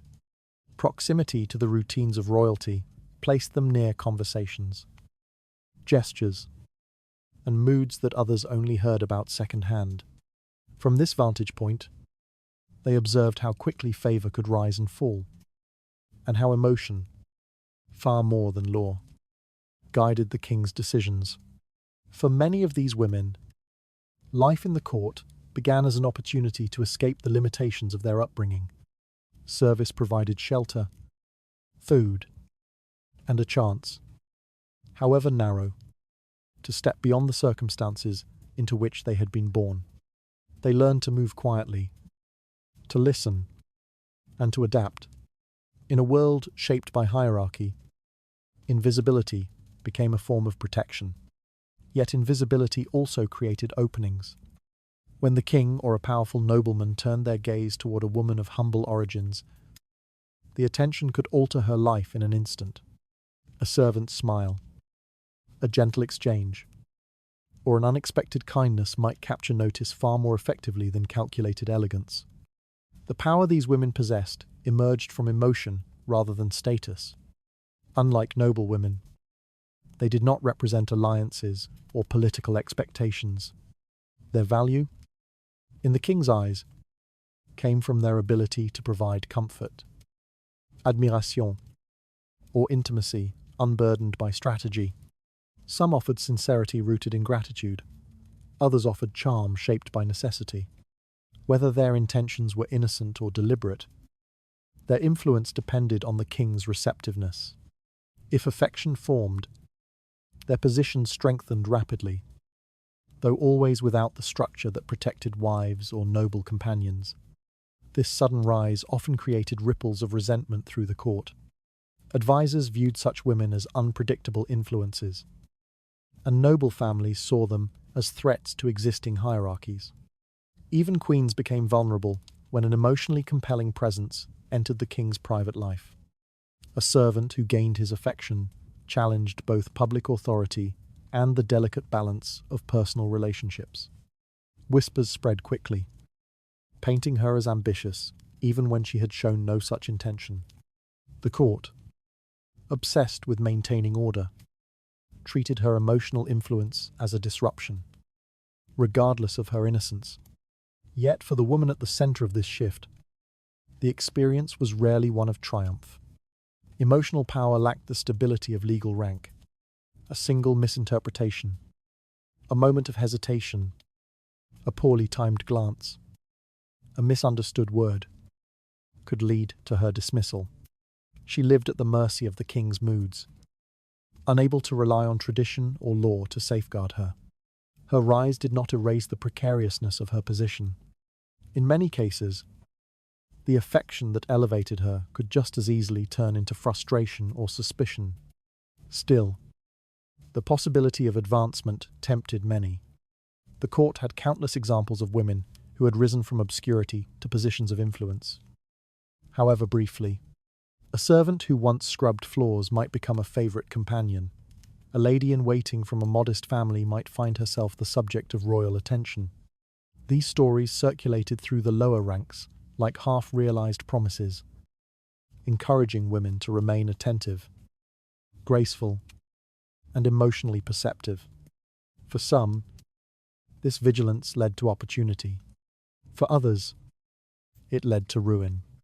Those who navigated this uncertain path with care recognized that emotional influence could be used not only to gain favor, but also to protect themselves. A kind word at the right moment could soothe tensions. A gentle gesture could restore the king's confidence or ease his frustration. These women learned that their survival depended on responding to the king's emotions more quickly and accurately than anyone else. Their awareness became their shield, allowing them to smooth conflicts that others failed to recognize. Yet even this skill offered no guarantee. Once the king's interest drifted, they returned to the margins of the court, with no apology and no explanation. The instability of their position extended beyond personal risk. Their families, often poor, depended on their employment. A sudden fall from favor could send them back into hardship. At the same time, a rise in status might place them in a world where they lacked guidance or protection. They could not rely on noble relatives to defend them, nor on advisors to advocate for their safety. Their isolation made them both influential and expendable, a dangerous combination in a court accustomed to reshaping lives without hesitation. Despite these challenges, the emotional influence of common women played a significant role in the kingdom's history. Their interactions with the king shaped his moods, and his moods shaped his decisions. Policies, punishments, and alliances sometimes carried the faint imprint of a private conversation or an intimate moment. These women, often unnamed in official documents, contributed to shifts in the court that historians later attributed to politics or diplomacy. Their absence from records did not erase their impact. It merely concealed the emotional roots of change that unfolded publicly as matters of state. Their experiences reveal how emotion provided pathways that law could not. They stepped into spaces that noble women avoided, offered forms of comfort unavailable through ceremony, and responded to the king's humanity rather than his authority. In doing so, they demonstrated that power, in its most unpredictable form, often emerged not from status, but from connection. Their stories reveal how influence built on emotion could rise quietly from the lowest ranks. Behind their modest roles, deeper uncertainties pressed against every gain they achieved. In the thin space where survival met ambition, another confrontation between status and desire was beginning to gather force. Women who bore children for noblemen occupied one of the most uncertain positions in the Tudor world. They lived between two states of existence, visible enough to be acknowledged privately, yet concealed carefully from public recognition. Their bodies carried the lineage of powerful families, but their names were rarely spoken aloud. They moved through the edges of the court without ceremony, bound to a role that granted them both significance and erasure. Through their children, they touched the political structures of the kingdom, yet their own presence remained confined to the margins, where acknowledgement came in whispers, never in titles. These women often entered noble households as servants, attendants, or companions. They performed ordinary tasks, invisible to most who walked the polished halls. but their proximity to men of rank created possibilities that no rule could fully prevent. When intimacy developed, whether through affection, manipulation, or circumstance, the consequences reshaped their lives in ways they could not always control. A pregnancy brought both danger and opportunity. It exposed them to scrutiny. Yet it also made them indispensable. A nobleman might hide them, protect them, or dismiss them entirely, but he could not deny the existence of the child they carried. The birth of such a child changed the woman's position immediately. She was no longer merely a servant. She had become the mother of a potential heir, a political asset, or a symbol of a noble family's continuity, even if the child was not granted full legitimacy. The nobleman's household often made space for the mother out of necessity. Her survival became tied to the baby's well-being. If the child thrived, her value increased. If the child died, her protection vanished. Her identity became inseparable from the life she had brought into the world. An identity both honored and ignored.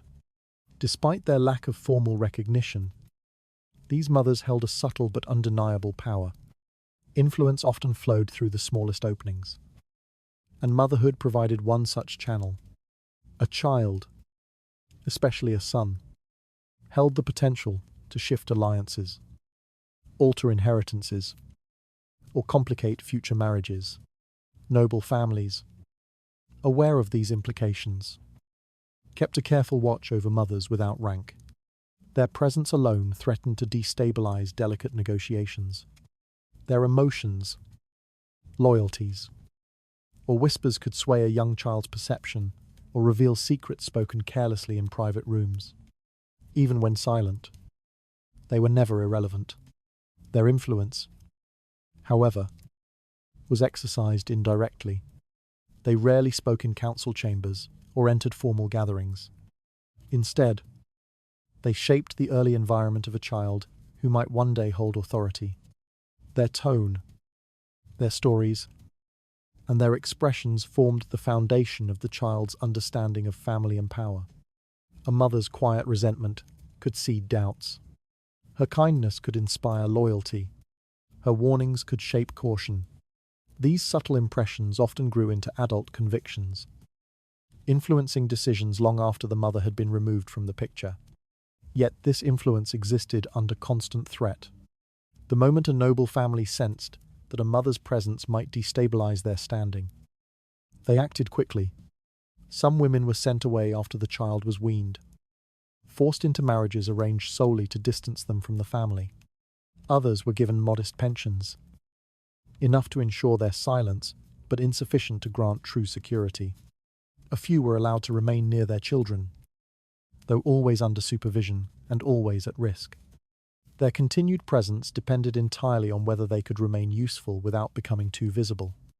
Public acknowledgement was rare, and, when it occurred, it often served the interests of the nobleman rather than the mother. Her identity might be noted only to clarify lineage, never to elevate her status. She bore the emotional weight of motherhood without receiving the social protections usually afforded to women in that role. The child belonged to the noble family. The mother belonged to uncertainty. Her affection was genuine, but her authority was non-existent. She watched from a distance, as tutors, guardians, and relatives shaped the child's future, while she remained a quiet shadow at the edge of the household. Even those who found temporary security understood that their position could shift at any moment. A nobleman's marriage, a political alliance, or a change in the child's status could render her presence inconvenient. The court could reinterpret her motives, accuse her of ambition, or suggest she was attempting to manipulate her child's future. Such accusations, whether true or not, often led to removal. A woman who once nurtured a potential heir might find herself banished with little explanation. Her emotional bond with the child was irrelevant in the eyes of those who prioritized lineage and political control. Still, the impact of these mothers cannot be dismissed. Their children carried memories of them, memories that shaped their sense of self, their loyalties, and their understanding of the world. Even when separated, the influence persisted quietly, resurfacing in moments of choice or conflict. The women who lived without recognition nevertheless contributed to the fabric of Tudor politics in ways the court preferred not to admit. Their stories reveal a realm where motherhood intersected with power in forms both delicate and profound. These women stood at the threshold of visibility, shaping lives without being granted a place in the records that defined the kingdom's history. Their significance grew not from titles but from the emotional connections that law could neither measure nor erase. Through their children, they entered the political landscape indirectly, leaving marks that endured long after their own names faded. Their lives show how unseen mothers could shape the future of the court while remaining hidden from its official memory. Behind their quiet presence, deeper uncertainties tied their fate to the children they raised, yet could not openly claim. Through the fragile space where love met erasure, another shift in the balance of Tudor power was beginning to form. Inside the Tudor court, rivalry among women formed a constant undercurrent that shaped daily life as surely as any political decree. Though titles and rank were meant to impose order, they could not soften the emotional tensions that developed between women forced to live, serve, and compete within the same confined world. Every gesture, every subtle shift in the king's attention, every whispered rumour became a spark capable of igniting jealousy. The court demanded poise from its women, but beneath the surface of their calm expressions lay a quiet struggle for survival, dignity, and influence in a landscape that offered few certainties. Women at court were expected to uphold perfect decorum, yet circumstances pushed them into situations where comparison was inevitable. A queen might smile with grace during a ceremony, even as she felt the presence of another woman lurking in the king's thoughts. A lady-in-waiting might be praised for her beauty or charm, provoking envy from others who feared losing their own fragile positions. Rivalries formed not only between queens and unofficial companions, but also among the servants, noble women, and attendants who lived shoulder to shoulder in the palace. Their proximity amplified insecurities. Privilege did nothing to ease the emotional pressure. If anything, it heightened it. Much of this tension emerged from the contradiction between appearance and reality. Women were encouraged to show unity, harmony, and mutual respect, but they knew that their fates were intertwined with the king's unpredictable affections. A woman who gained even a moment of his attention risked becoming the target of resentment from others seeking the same rare opportunity. A simple compliment from the king could shift the court's dynamic, marking one woman as favoured and another as overlooked. Such small distinctions carried weight in a world where influence was elusive and often short-lived. Suspicion followed women who displayed emotional closeness to the king. Those who offered comfort or insight during private moments often found themselves surrounded by whispers that questioned their intentions. Even innocent interactions could be recast as ambition. Rival women watched each other closely, interpreting silence as strategy, modesty as performance, and kindness as manipulation. A woman who merely existed near the king could become the centre of speculation. The court thrived on uncertainty, and women were left to navigate an environment where motives were assigned before they were spoken. Tension also grew from the court's rigid hierarchy, which placed women in positions that demanded both loyalty and caution. A queen could not openly confront a rival without appearing insecure. A noblewoman could not show frustration without risking accusations of impropriety. A servant could not defend herself without challenging the authority of those above her.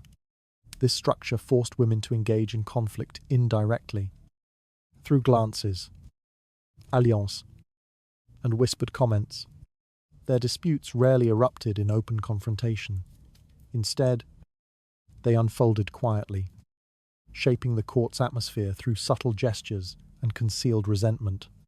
These rivalries often slipped into the realm of political consequence. A jealous remark might influence how advisors viewed a queen's behavior. A rumour spread by a disgruntled attendant could shift public perception. Even the king's decisions were not immune.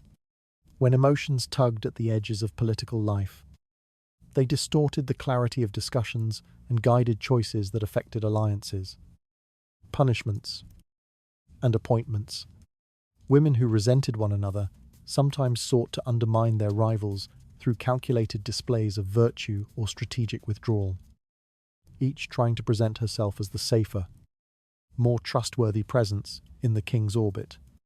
The secrecy surrounding these conflicts made them all the more potent. Without open acknowledgement, the rivalries grew unchecked, feeding on misunderstanding and fear. A woman might interpret a rival's silence as contempt, or her politeness as deception. The absence of direct communication allowed jealousy to flourish, shaping interactions even when no ill intent existed. This constant tension exhausted many women, forcing them to guard their expressions and monitor their own emotions with meticulous care. The pressure of self-restraint became its own form of suffering. Even those who did not seek influence were drawn into these struggles. A woman who wished only to fulfill her duties could become a pawn in the schemes of others.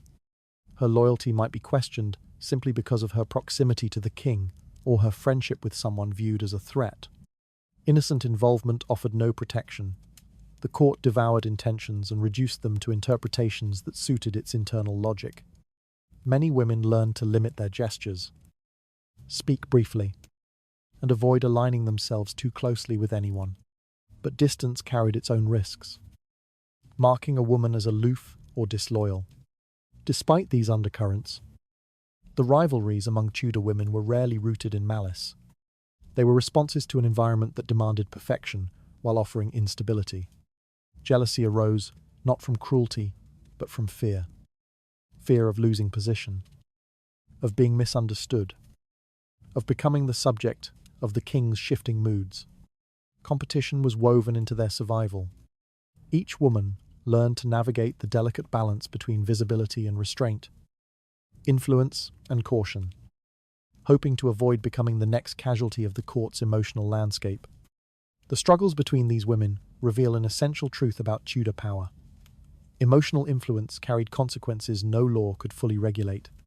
Their rivalries shaped decisions, undermined alliances, and left marks on the court's history, even when their names remained absent from official records.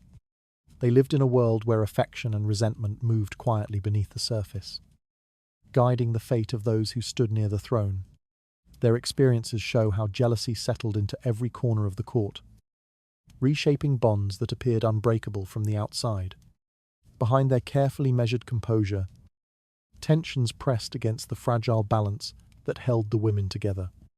Out of this narrowing space of rivalry and fear, another turn in the story of Tudor power was beginning to gather weight. The Tudor court presented itself as a world defined by crowns, ceremonies, and the bright glare of authority. Yet the true weight of power often gathered where few were willing to look. People focused on the throne, on the symbols carved into walls and woven into tapestries, believing that visible sovereignty controlled the fate of the realm. But beneath this display, emotion carved its own pathways. Those who held the greatest influence sometimes lived in profound loneliness, their authority accompanied by isolation rather than comfort. Others, with no official status at all, found themselves quietly feared because their presence lingered in the king's private hours, shaping decisions in ways no decree could reflect. A woman might stand at the center of political life, her title commanding respect during daylight discussions, yet feel the cold emptiness of the role once the court withdrew. Legal authority could not provide companionship, nor could it protect her from the suspicion that followed every step she took. Her crown shimmered in public, but her knights carried the weight of solitude. Even those who admired her kept their distance, cautious of aligning too closely with someone whose position could falter at the slightest shift in the king's mood. Her isolation fed the quiet realization that rulership was not simply a privilege, but a burden that few truly understood. Meanwhile, Women without titles sometimes moved through the court with a different kind of presence, one that caused unease rather than admiration. Their connections to the king were not etched into documents, yet courtiers monitored their movements with the sharpest attention. These women lived without the protections afforded to queens or noblewomen, but their unpredictability made them more dangerous.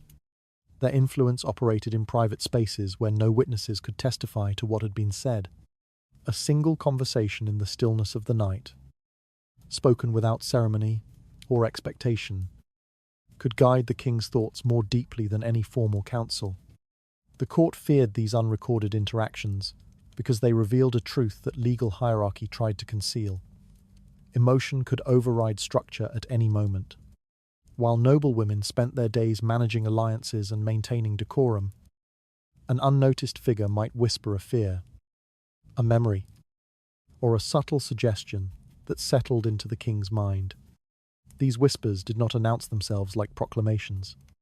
They lingered quietly, growing roots in the darkness, influencing how the king interpreted disputes, punishments, and loyalties. The next morning, decisions appeared to follow the logic of statecraft, though their origins lay in a private exchange no one else had heard. This fragile interplay between authority and intimacy created an environment where no woman, regardless of her rank, felt entirely secure. Queens sensed that affection could drift towards someone unknown. Women in the shadows feared being blamed for conflicts they had not created.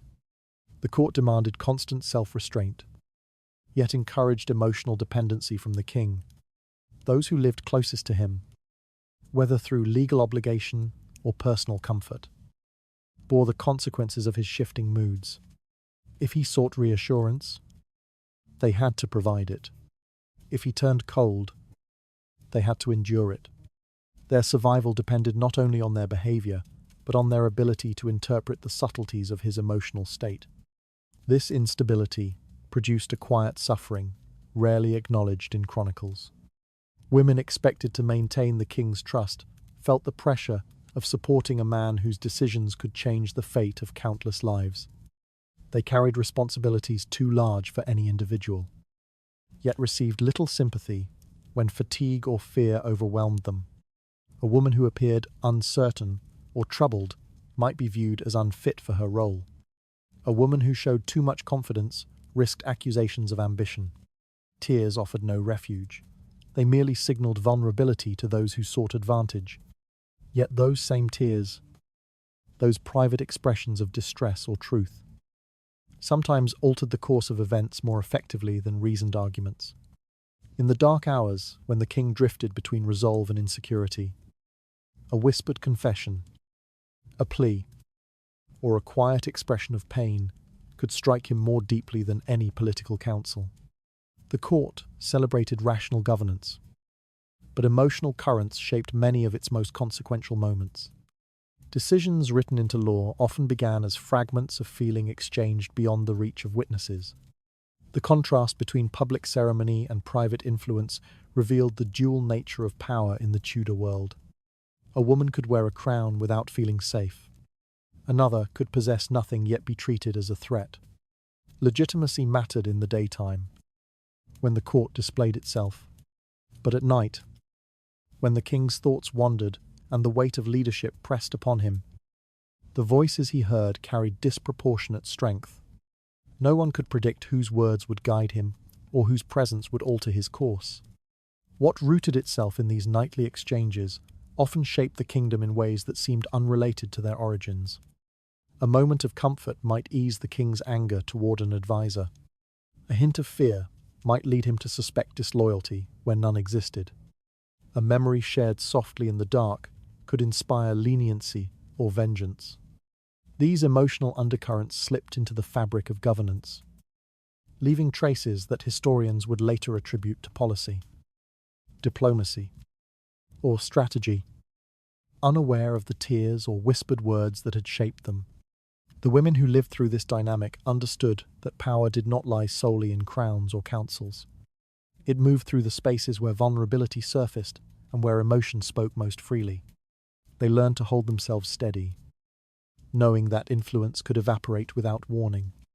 Their days belonged to ceremony, but their nights belonged to uncertainty. What unfolds here shows how the court's brightest symbols concealed its deepest vulnerabilities. Behind every display of authority, unspoken emotion continued to steer the lives of those bound to the king. Within this quiet convergence of fear and influence, another shift in Tudor power was beginning to take shape. Women in the Tudor court carried a form of diplomatic influence that operated far beyond the scripted rituals of ambassadors and council meetings.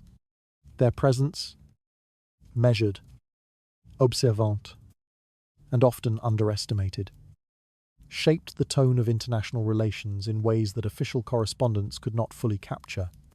Marriage alliances placed them at the center of political strategy. But even those who never crossed borders held the ability to alter negotiations through a gesture, a remark, or a moment of restrained composure. Their actions unfolded quietly, yet their impact rippled outward into decisions that shaped treaties, conflicts, and alliances. A marriage between royal houses served as one of the most powerful diplomatic tools available to the Tudor monarchy. Such unions were crafted with precision, each designed to bind kingdoms together through shared bloodlines. A queen from a foreign land entered the Tudor world not only as a wife, but as a political bridge. Her presence signaled peace, her lineage promised connection, and her behavior reflected the honor of two nations. Yet once she arrived, the weight of maintaining this alliance often rested entirely on her shoulders. She had to navigate a foreign court, win the trust of its people, and uphold an image of stability even when tensions strained her private life. But marriage was only the beginning of her diplomatic role. A foreign-born queen carried cultural knowledge that advisors lacked. She understood gestures that might offend, customs that required acknowledgement, and nuances of language that shaped meaning. Ambassadors often approached her privately, seeking interpretations, reassurance, or influence. The court monitored these interactions closely, aware that a misplaced word could sow misunderstanding. Yet it was precisely this private communication that allowed a queen to soften conflicts before they reached the king's ears or to warn her homeland of shifting winds. Even women without royal birth contributed to diplomatic atmospheres. Ladies in waiting, en noble hostess, and attendants often found themselves engaged in conversation with visiting envoys. Their politeness, fluency, and emotional intelligence shaped how foreigners perceived the court. A warm greeting could ease tensions. A moment of cold distance could suggest danger. Foreign observers often noted the skill with which Tudor women carried themselves, interpreting their demeanor as reflections of broader political moods. Their smiles hinted at confidence, their restraint hinted at caution. The court understood this and used its interactions as a quiet extension of its diplomatic posture. The subtler form of influence, the emotional one, proved just as significant. A woman who sensed the king's frustration or anxiety might soften his response to a foreign dispute by speaking gently on behalf of a misunderstood envoy. Another might become the confidant of a diplomat who sought clarity about the king's intentions. These exchanges, occurring outside formal negotiation, shaped expectations long before agreements were drafted. Emotional influence, when applied carefully, created pathways where rigid diplomacy could not be. It allowed misunderstandings to be dissolved, tensions to be softened, and political threats to be recognized early. A single remark, delivered at the right moment, could shift everything. A woman who urged the king to consider mercy rather than retaliation might save a foreign delegation from disaster. One who pointed out the dangers of a proposed alliance could prevent the kingdom from entering a conflict it was not prepared to face. Such interventions did not appear in documents or official chronicles. They existed only in private rooms where political and emotional worlds converged.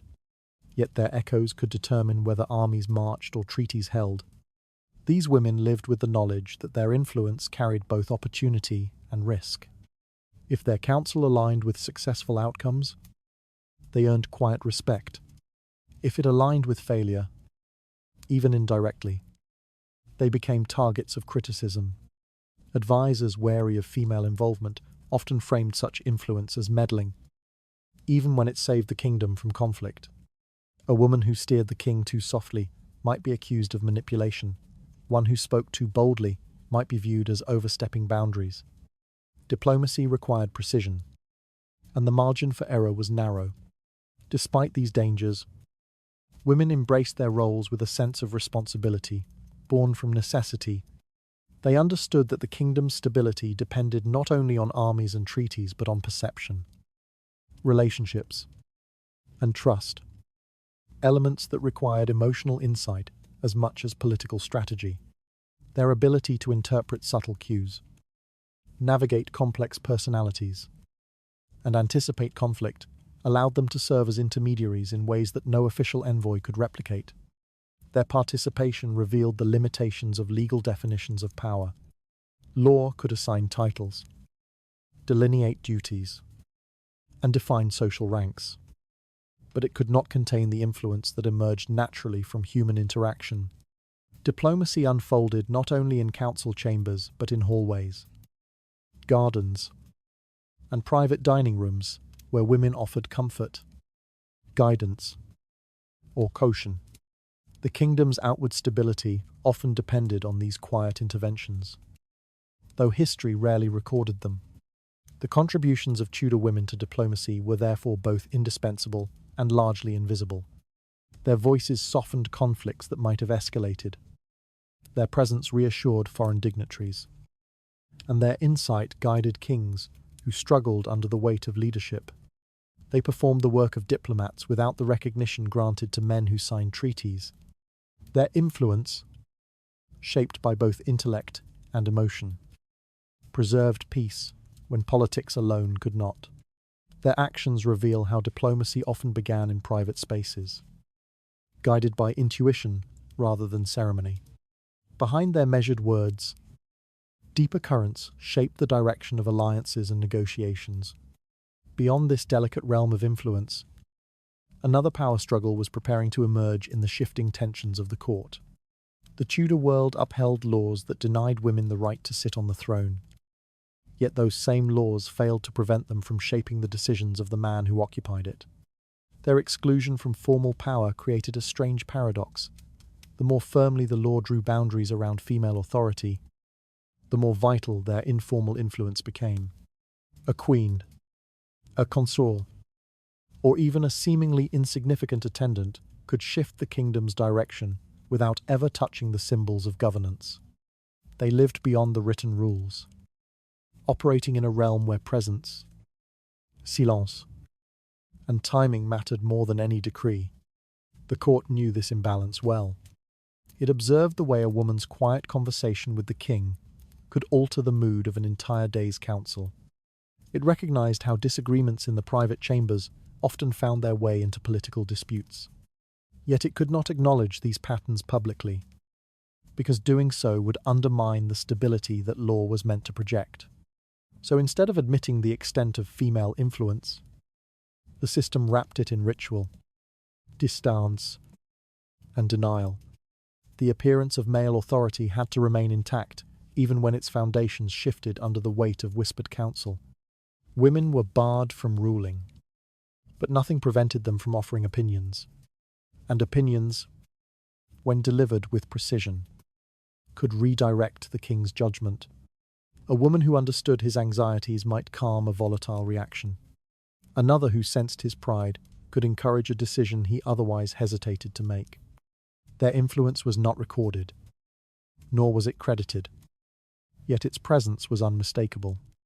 Advisors who found their proposals rejected often blamed unseen feminine persuasion rather than their own miscalculations. They felt a pressure that could not be traced or countered because it did not belong to any official office.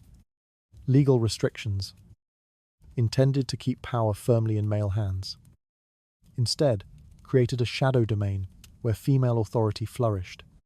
This domain was not a contradiction to the law, but a direct consequence of it.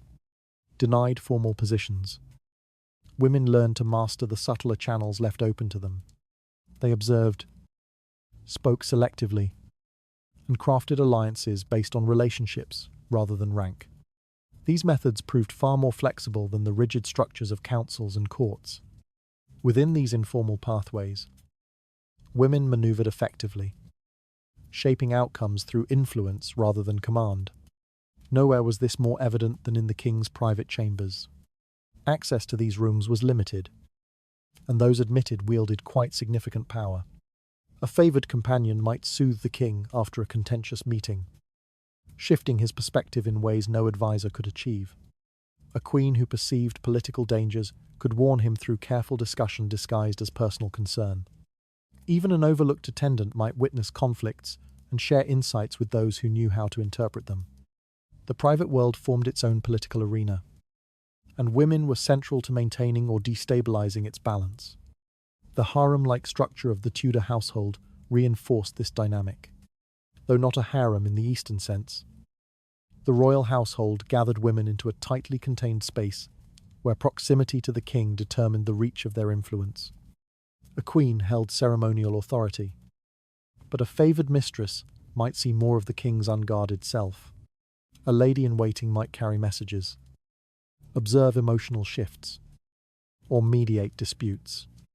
Each woman understood her role within this hierarchy, and each navigated it with caution. The power they wielded came without protection. A misstep could destroy them. The court's male advisors often underestimated this world.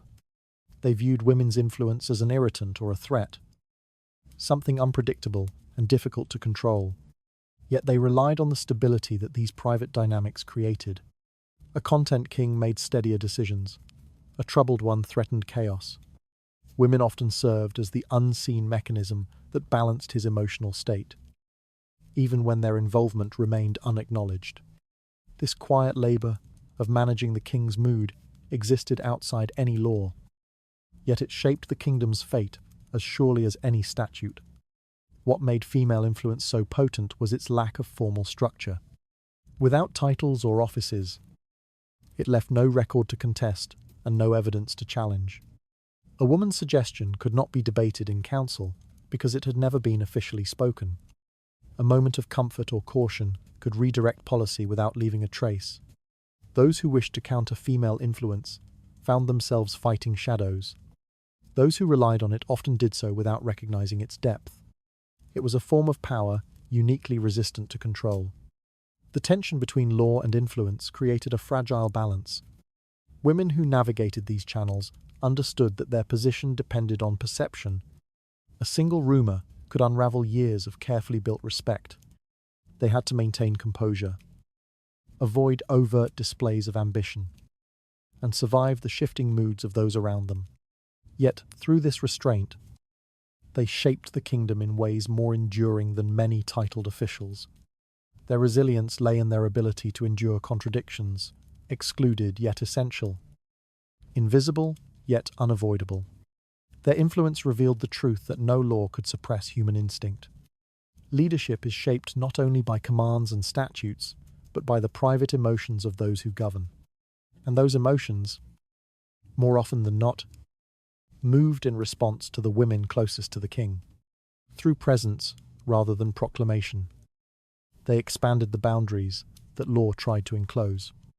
Their power thrived in the quiet spaces where rules faltered and reality took shape. Their hidden authority shows how laws could limit titles, yet fail to contain influence. Behind their silence, deeper pressures shifted, the course of decisions meant to appear unshakable. Beyond these restrained corridors of power, another layer of conflict was quietly forming in the hearts of those forced to compete for the king's attention. The court understood the weight of spoken arguments, written decrees, and official proclamations, yet it often overlooked the subtler forces that travelled quietly between people. Women, restricted by law and ritual, mastered these forces with precision. Instead of commands, they used lowered voices, carefully timed gestures, and expressions that revealed just enough emotion to shift another's stance. Their world depended on tools that left no record and could never be quoted in council. But these tools could move the king's heart faster than any formal debate. Influence lived in the spaces between words, carried gently, invisibly, and dangerously. A whisper, barely audible, could plant uncertainty where confidence once stood. It did not need to be repeated or clarified. Its power lay in suggestion. A woman standing slightly behind the king might murmur a concern others could not quite hear, and that single moment could tilt his judgment.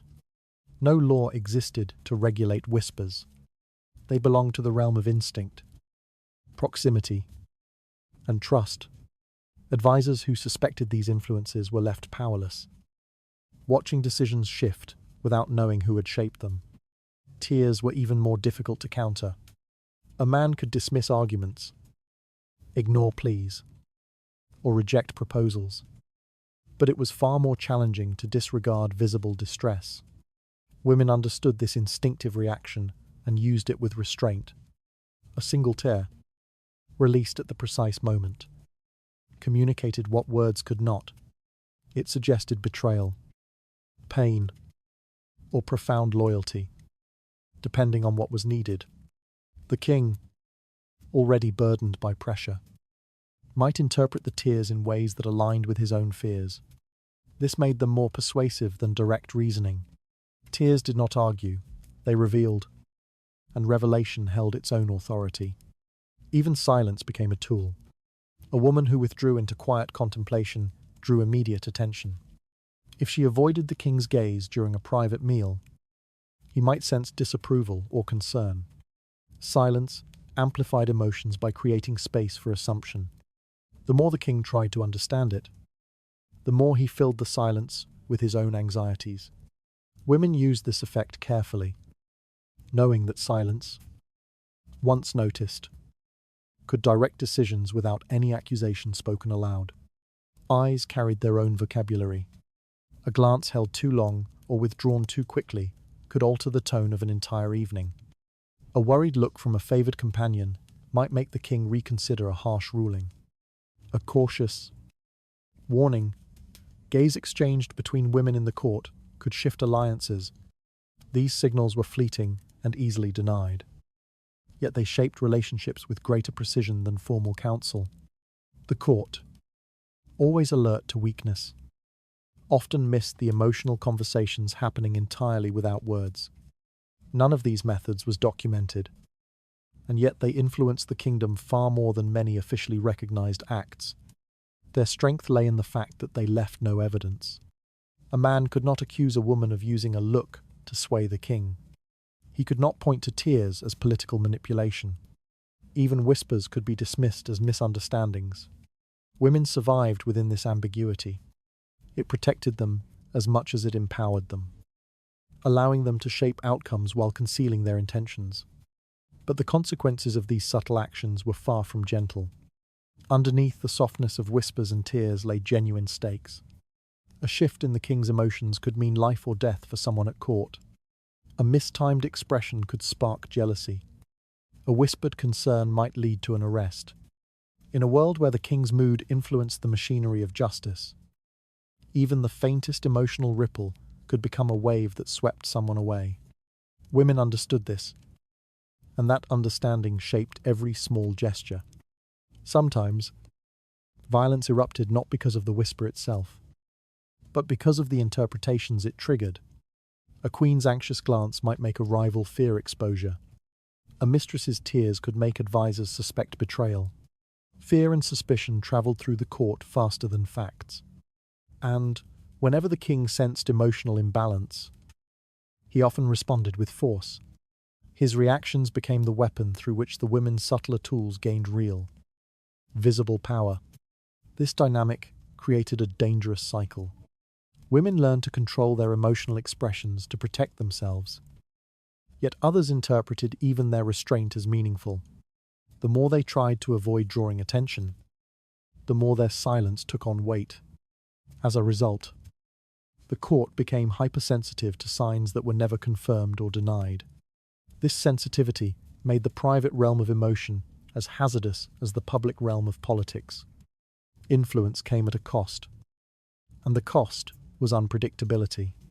The most skilled women, were those who understood that their power depended on remaining neither too visible nor too hidden. They walked a narrow line, using emotions sparingly but decisively.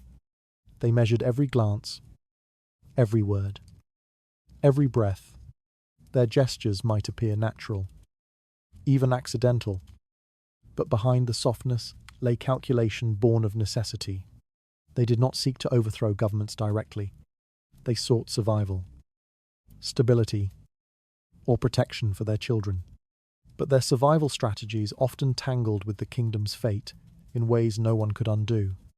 These weapons, whispers, tears, glances, seemed harmless, even delicate. Yet they operated with a precision that written laws could not achieve. They bypassed councils and treaties, reaching the king in the only realm that could not be controlled, his emotions. And once those emotions shifted, the entire court shifted with them. These subtle gestures reveal how influence could slip into decisions long before anyone realized its weight. Behind every quiet exchange, darker intentions sometimes gathered in places where no witness could stand, where silence once passed unnoticed. A harsher reckoning was preparing to reach those caught in the web of accusation. They moved through the court with a stillness that rarely drew attention. Yet their presence shaped the fate of those who dared to stand in their way. In Tudor society, formal judgment belonged to councils and kings, but whispers that slipped from private chambers often reached the scaffold before any official decree. Women who held no title of legal authority could nonetheless tilt the balance of an accusation, and the gap between rumor and execution was sometimes only a single breath. The men who believed themselves shielded by rank or favor often learned too late that the smallest accusations carried the sharpest consequences. Within the narrow corridors of the palace, conversations unfolded behind closed doors, and personal wounds were carefully wrapped in the language of duty. A woman who felt slighted by a rival might speak softly to a trusted servant, knowing her words would travel. A mother seeking to protect her child's inheritance could suggest misconduct in the behavior of another family. These suggestions were rarely framed as anger or revenge. They were presented as concern for the stability of the realm, or as warnings meant to preserve order. Yet beneath the surface, personal motives tightened their hold. Accusations spoken by women carried a dangerous ambiguity. They were often dismissed publicly, yet listened to privately. Counselors weighed them not because women were seen as authoritative, but because emotional insight was believed to reveal hidden truths. A trembling voice might suggest sincerity. Tears could imply victimhood. Averted eyes might be interpreted as shame or fear. In a court obsessed with appearances, these reactions became forms of evidence, shaping conclusions before any factual inquiry began. The accused, unable to dispute feelings, stood defenseless against interpretations that could not be measured. Those who understood the power of perception wielded it with great care. A single accusation made at the right moment could crush a promising alliance or erase a rival from consideration. Many men underestimated how quickly such claims could escalate. A husband suspected of infidelity might find himself entangled in a charge of treason if the wrong woman decided to speak. A courtier who offended someone's pride could be accused of inappropriate conduct in the Queen's presence. Once voiced, these allegations spread through the court with a speed no proclamation could match.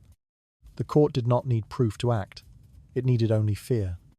In some cases, women used this influence not for personal gain, but for survival.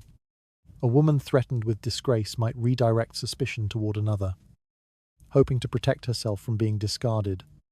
Others, caught between loyalty and safety, repeated accusations they did not believe, knowing silence would place them under suspicion.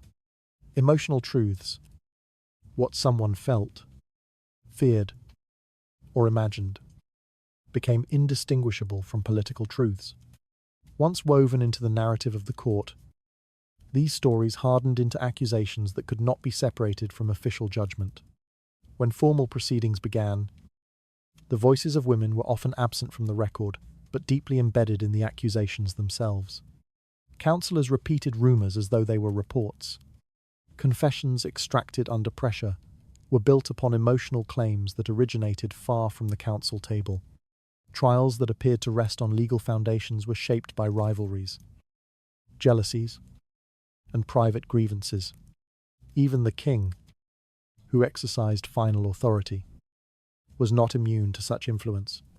His mood shifted with the stories told to him in moments of vulnerability, and decisions made in these private conversations often sealed the fate of the accused. The most chilling aspect of this hidden influence was its invisibility. A man standing before his judges rarely knew which woman's words had guided the accusations. He faced a machinery of judgment that presented itself as lawful, yet beneath it lay a tangle of personal emotions shaped by unseen hands. The line between justice and manipulation blurred, and those who fell under suspicion had no clear way to defend themselves. The court demanded obedience, not understanding. Women who played these roles often paid a price as well. Their involvement could protect them for a time, but the same system that allowed their influence could turn against them without warning. A misinterpreted glance, a misplaced comment, or a shift in loyalties could position them as targets.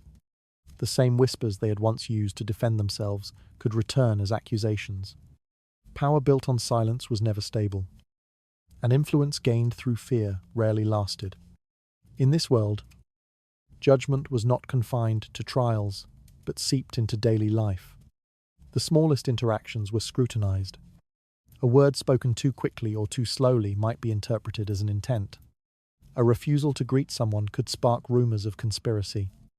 Women who wished to avoid involvement found themselves dragged into conflict simply by being present. Their lives became a series of calculations. What to say, what not to say, when to speak, when to retreat. Every misstep carried risk. By the time a verdict was reached, the groundwork had already been laid. Emotional impressions had shaped the narrative long before evidence was considered. The condemned walked to their fate believing they were judged by the law, when in truth they were judged by stories shaped in rooms they never entered. Those stories endured, long after the trials themselves faded from memory. These patterns reveal how private emotions could define the fate of those placed under suspicion. Behind each judgment, deeper motives pressed the boundary between truth and ambition. As tensions settled into the fabric of the court, another demonstration of Tudor power was preparing to widen its reach. Shifts in the king's demeanour often appeared before anyone understood what had caused them, and the court recognised that the pulse of the realm could change with nothing more than a quiet moment shared behind a closed door. In Tudor England, authority was not carried solely in documents or proclamations. It moved through emotions the king could not suppress. His heart, unpredictable and easily unsettled, influenced decisions that reached far beyond the walls of the palace. Those who observed him closely learned that his judgments reflected not only political calculation, but also the weight of affection, irritation, longing, or unease awakened by the women who stood closest to him. The court grew skilled at reading subtle signs. A lifted brow might hint at approval for a policy whispered to him the night before. A sudden silence during council could warn of a private grievance recently stirred. These reactions were not rooted in legal arguments or strategic planning. They were shaped by companionship, disappointment, desire, or comfort granted during moments no advisor ever witnessed. The path of the kingdom shifted according to whatever mood had taken hold of the king before dawn. Women in the king's vicinity understood the unsettling responsibility this created. They knew influence could emerge from a single moment of closeness, a word spoken at the right instant, or a small gesture interpreted with tenderness. Yet they also understood how quickly that position could fracture. A passing doubt, a misheard phrase, or a moment of emotional distance might weaken their standing. Some approached this influence cautiously, aware that even their sincere concerns might alter the fate of a noble house. Others recognized its potential advantage and used it to protect their families or hinder rivals. And some, with no intention of shaping power, found that their quiet presence affected the king in ways they never predicted. Courtiers adjusted their behavior with great care. A woman who pleased the king gained allies immediately, and her family rose with her. Those who served opposing factions retreated into caution, knowing the smallest misstep might be interpreted through the lens of the king's current affection. When his attention shifted to another woman, loyalties rearranged themselves. The court never moved as one. It drifted in separate currents, shaped by whichever emotion the king carried into the day. The king's vulnerability intensified these fluctuations. During the day, he might assert authority with certainty. At night, frustration or insecurity created openings for emotional influence. A gesture meant to comfort him could translate into a harsh decree the next morning. A moment of doubt, encouraged by a private conversation, might unravel months of negotiation. When fear or jealousy surfaced, accusations multiplied. Emotional currents did not remain private. They seeped outward, carrying consequences across the entire court. Some women discovered too late the danger of such closeness. Their sincere words, meant to reassure or caution, could be interpreted as manipulation. A brief expression of worry could provoke the king to punish those he believed had caused it. Even silence could become a source of suspicion. The king reacted not only to what was said, but to what he imagined had been meant. These interpretations shaped policy more decisively than any legal argument presented before the council. For the court, unpredictability became a constant threat. A petition might be granted not because it was reasonable, but because the king felt generous after a comforting conversation. Another petition might be denied because disappointment had settled into his thoughts. Policies could shift sharply without warning. Ministers who relied on reason alone failed. Those who observed emotional patterns survived longer. They learned that the kingdom was directed as much by personal attachment as by royal intention. As time passed, the women closest to the king became quiet anchors for entire political factions. Their influence could determine who thrived and who fell into disgrace. Some alliances formed around them, others collapsed because of perceived slights or changes in favour. Even the faintest sign of disapproval from a favoured woman could sabotage a diplomat's plans or push a courtier into ruin. Meanwhile, a single smile at the right moment could revive a struggling alliance.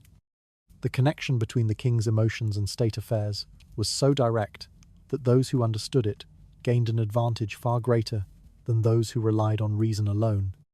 Inside this atmosphere, the boundary between love and authority eroded. The king himself did not always recognize how his feelings transformed into political force. Yet the court recognized it clearly.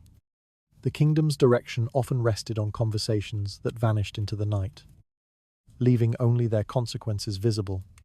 Those who wished to survive learned to observe the king not as a ruler bound by law, but as a man whose heart carried the weight of the realm. This fragile bond between private emotion and public rule reveals how power drifted toward whichever voice reached the king at his most unguarded hour. Behind each shift in favor, deeper uncertainties shaped the rhythm of political life. While the court tried to steady itself, another collapse in security was already forming at the edge of its uneasy calm. Power in the Tudor court rarely offered safety, especially for women whose influence depended on affection, perception, or the shifting tempers of the king. Many entered the palace believing their position would protect them, only to learn that the authority they held was inseparable from its fragility. Once admiration faded or suspicion surfaced, the distance between privilege and ruin narrowed with alarming speed. The same walls that echoed their triumphs soon echoed their final steps, and the court moved on as though their presence had never shaped its course. Some women rose through charisma, wit, or a rare moment of the king's favour. Their arrival stirred curiosity, and their silence demanded attention. Yet the court observed them closely, waiting for signs of weakness. Every gesture, every pause, every exchanged glance carried meaning. A slight misalignment with the king's mood could shift admiration into irritation. When affection cooled, explanations were rarely requested. Instead, rumors grew, spreading through halls where loyalty vanished under fear. A woman who had once stood beside the king could find herself surrounded by faces that no longer met her eyes. The process of decline often began quietly. A missed invitation to a private meal, a delayed summons, a sudden coldness when the king passed by. At first, the woman might convince herself that the change was temporary, caused by fatigue or distraction. But as the silence stretched across days, she recognized the truth. Her position had begun to crumble. Privileges disappeared one by one. Servants waited cautiously before approaching her. Those who had once sought her approval now kept their distance to protect themselves. Once suspicion settled over a woman in the Tudor court, escape became nearly impossible. Accusations arose not always from evidence but from fear, ambition, or the desire to align oneself with the king's shifting emotions. A woman who had been cherished could be portrayed as manipulative. A misunderstood action could be reinterpreted as treasonous intent. Even the king, whose affection had elevated her, might turn away without hesitation. The court did not ask whether the accusations were true. It asked only whether aligning with them would ensure survival. Executions rarely came as sudden surprises. They were preceded by long hours of isolation, during which the accused struggled to understand what had transformed her life into a matter of state. Guards watched her movements carefully. Servants whispered outside locked doors. Messages went unanswered. Any sense of identity she had built, a wife, companion, counselor, was stripped away, replaced by the label of threat. Women who had once smiled at crowns embroidered on tapestries now looked at stone walls, knowing that the same authority that raised them had arranged their downfall. The cruelty of these endings lay not only in the violence, but in the logic that justified it. A king who had grown weary of a woman might consider her removal necessary for the stability of the realm. Courtiers, relieved to be freed from her influence, supported the decision. Legal proceedings offered formality, but not fairness. Evidence was shaped to match conclusions already reached. Tears or pleas held no weight. The outcome had been decided long before the accused entered the chamber. Even women of high birth were not immune to this fate. A queen who failed to produce a son could be replaced. A companion whose charm once soothed the king might later irritate him. A wife whose intelligence once impressed him might become a threat when political tensions rose. Each woman walked a narrow line between usefulness and danger. One misstep, real or imagined, could send her toward the scaffold. Some accepted this fate with resignation, others with disbelief. None were permitted to escape the consequences of the king's change of heart. The court, for all its ceremony, regarded these tragedies with unsettling calm. Once a woman was arrested, courtiers quickly erased signs of association. Her rooms were cleared, her name removed from conversations. Her allies encouraged to distance themselves. The speed of this erasure revealed the truth. In the Tudor world, women did not possess power, they borrowed it, and borrowed power was reclaimed without mercy. Yet these endings carried a deeper meaning. They revealed the instability at the core of Tudor authority. A woman could rise because of affection, but fall because of that same affection withdrawn. Legal status offered little protection when emotions governed decisions. Emotional influence offered opportunities, but demanded silence when danger approached. Both forms of power, legal and emotional, were tools that cut sharply in either direction. For the women who experienced these outcomes, tragedy was not confined to their final hour. It stretched across the weeks of waiting, the uncertainty, the quiet rooms where fear pressed against the walls. Their stories did not end with the executioner's blade. They ended with the court turning its attention elsewhere, ready to observe the rise of another woman who would attempt to balance authority and vulnerability on a narrow path that offered no lasting security.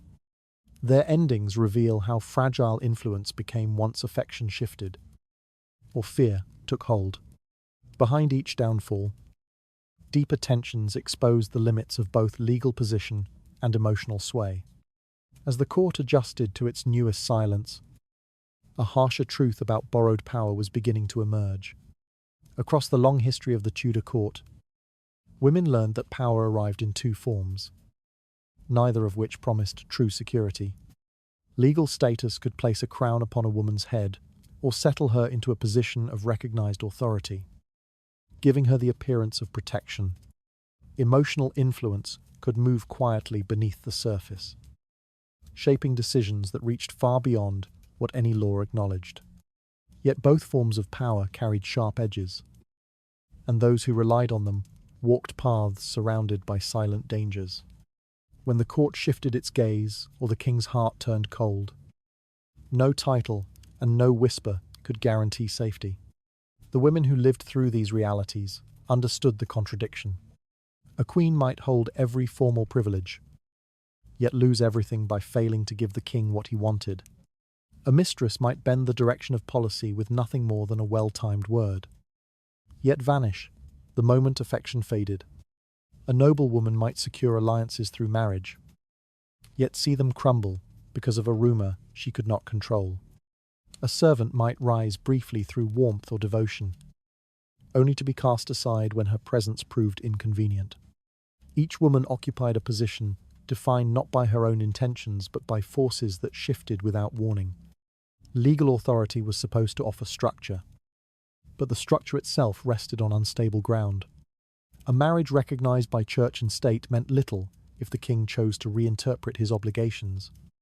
A woman appointed to a respected household role might be dismissed with a single gesture of disapproval. Even queens discovered that their protection was conditional. They were expected to embody loyalty, produce heirs, and maintain composure. A moment of perceived defiance could destroy everything they had earned. The law defended them only as long as it suited those who enforced it. Emotional authority, though invisible, carried an even more unpredictable weight. Affection could lift a woman into influence, yet affection itself was fragile. It shifted with mood, circumstance, or misunderstanding. A woman who soothed the king one day might irritate him the next. A small change in tone, a look misread, or a silence interpreted as withdrawal could alter her future decisively. Emotional influence dissolved as easily as breath in cold air, leaving no trace a woman could grasp to defend herself. Within the Tudor world, both forms of authority operated simultaneously, blurring into one another. A woman with formal status often relied on emotional steadiness to maintain her place. A woman without status depended on perception and subtle guidance to survive. Neither path offered clarity. Neither offered a secure foundation. Both demanded constant vigilance. Women were judged by what they said, what they did not say, how they moved, how they hesitated, and even how others interpreted their stillness. Power was present, yet it was never stable. The court functioned as a stage where alliances shifted like shadows. Women navigated this terrain with care, balancing duty, affection, intelligence, and fear. Some tried to remain silent, hoping invisibility would shield them. Others maneuvered carefully, using limited opportunities to advance their families. Some embraced the chaos, believing influence, no matter how brief, was worth the risk. And some found themselves drawn into events they never wished to shape. Whether by choice or circumstance, their lives unfolded under the weight of expectations they did not create. The stories of these women reveal a deeper truth. The Tudor system relied on them while denying them stability. Their presence influenced diplomacy, succession, legal disputes, and the king's daily decisions. Yet their contributions were rarely acknowledged openly. When outcomes favoured them, the court attributed success to fortune. When outcomes turned against them, the court attributed blame to their character.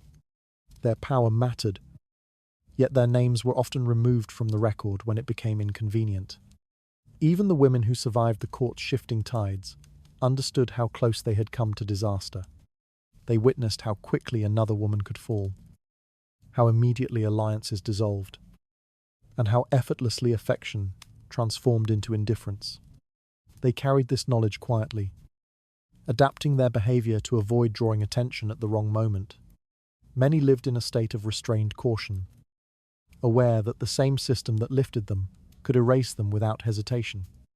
Reflecting on these lives reveals the paradox at the heart of Tudor society. Women were essential to the functioning of the court, yet they remained bound by structures that refused to acknowledge their significance. Their authority existed but was denied. Their influence shaped the kingdom, but was not granted legitimacy. Their survival depended on reading emotions more accurately than any advisor, while also understanding the legal boundaries that controlled their actions. They navigated a world where a single misjudgment, legal or emotional, could bring irreversible consequences. Some women achieved remarkable things despite these limits. They protected heirs, mediated disputes, guided kings through instability, and shaped the moral tone of the court. Others simply endured, holding themselves steady through uncertain seasons. But many experienced the full weight of the system's contradictions, raised to prominence without true power, then blamed for outcomes they never intended.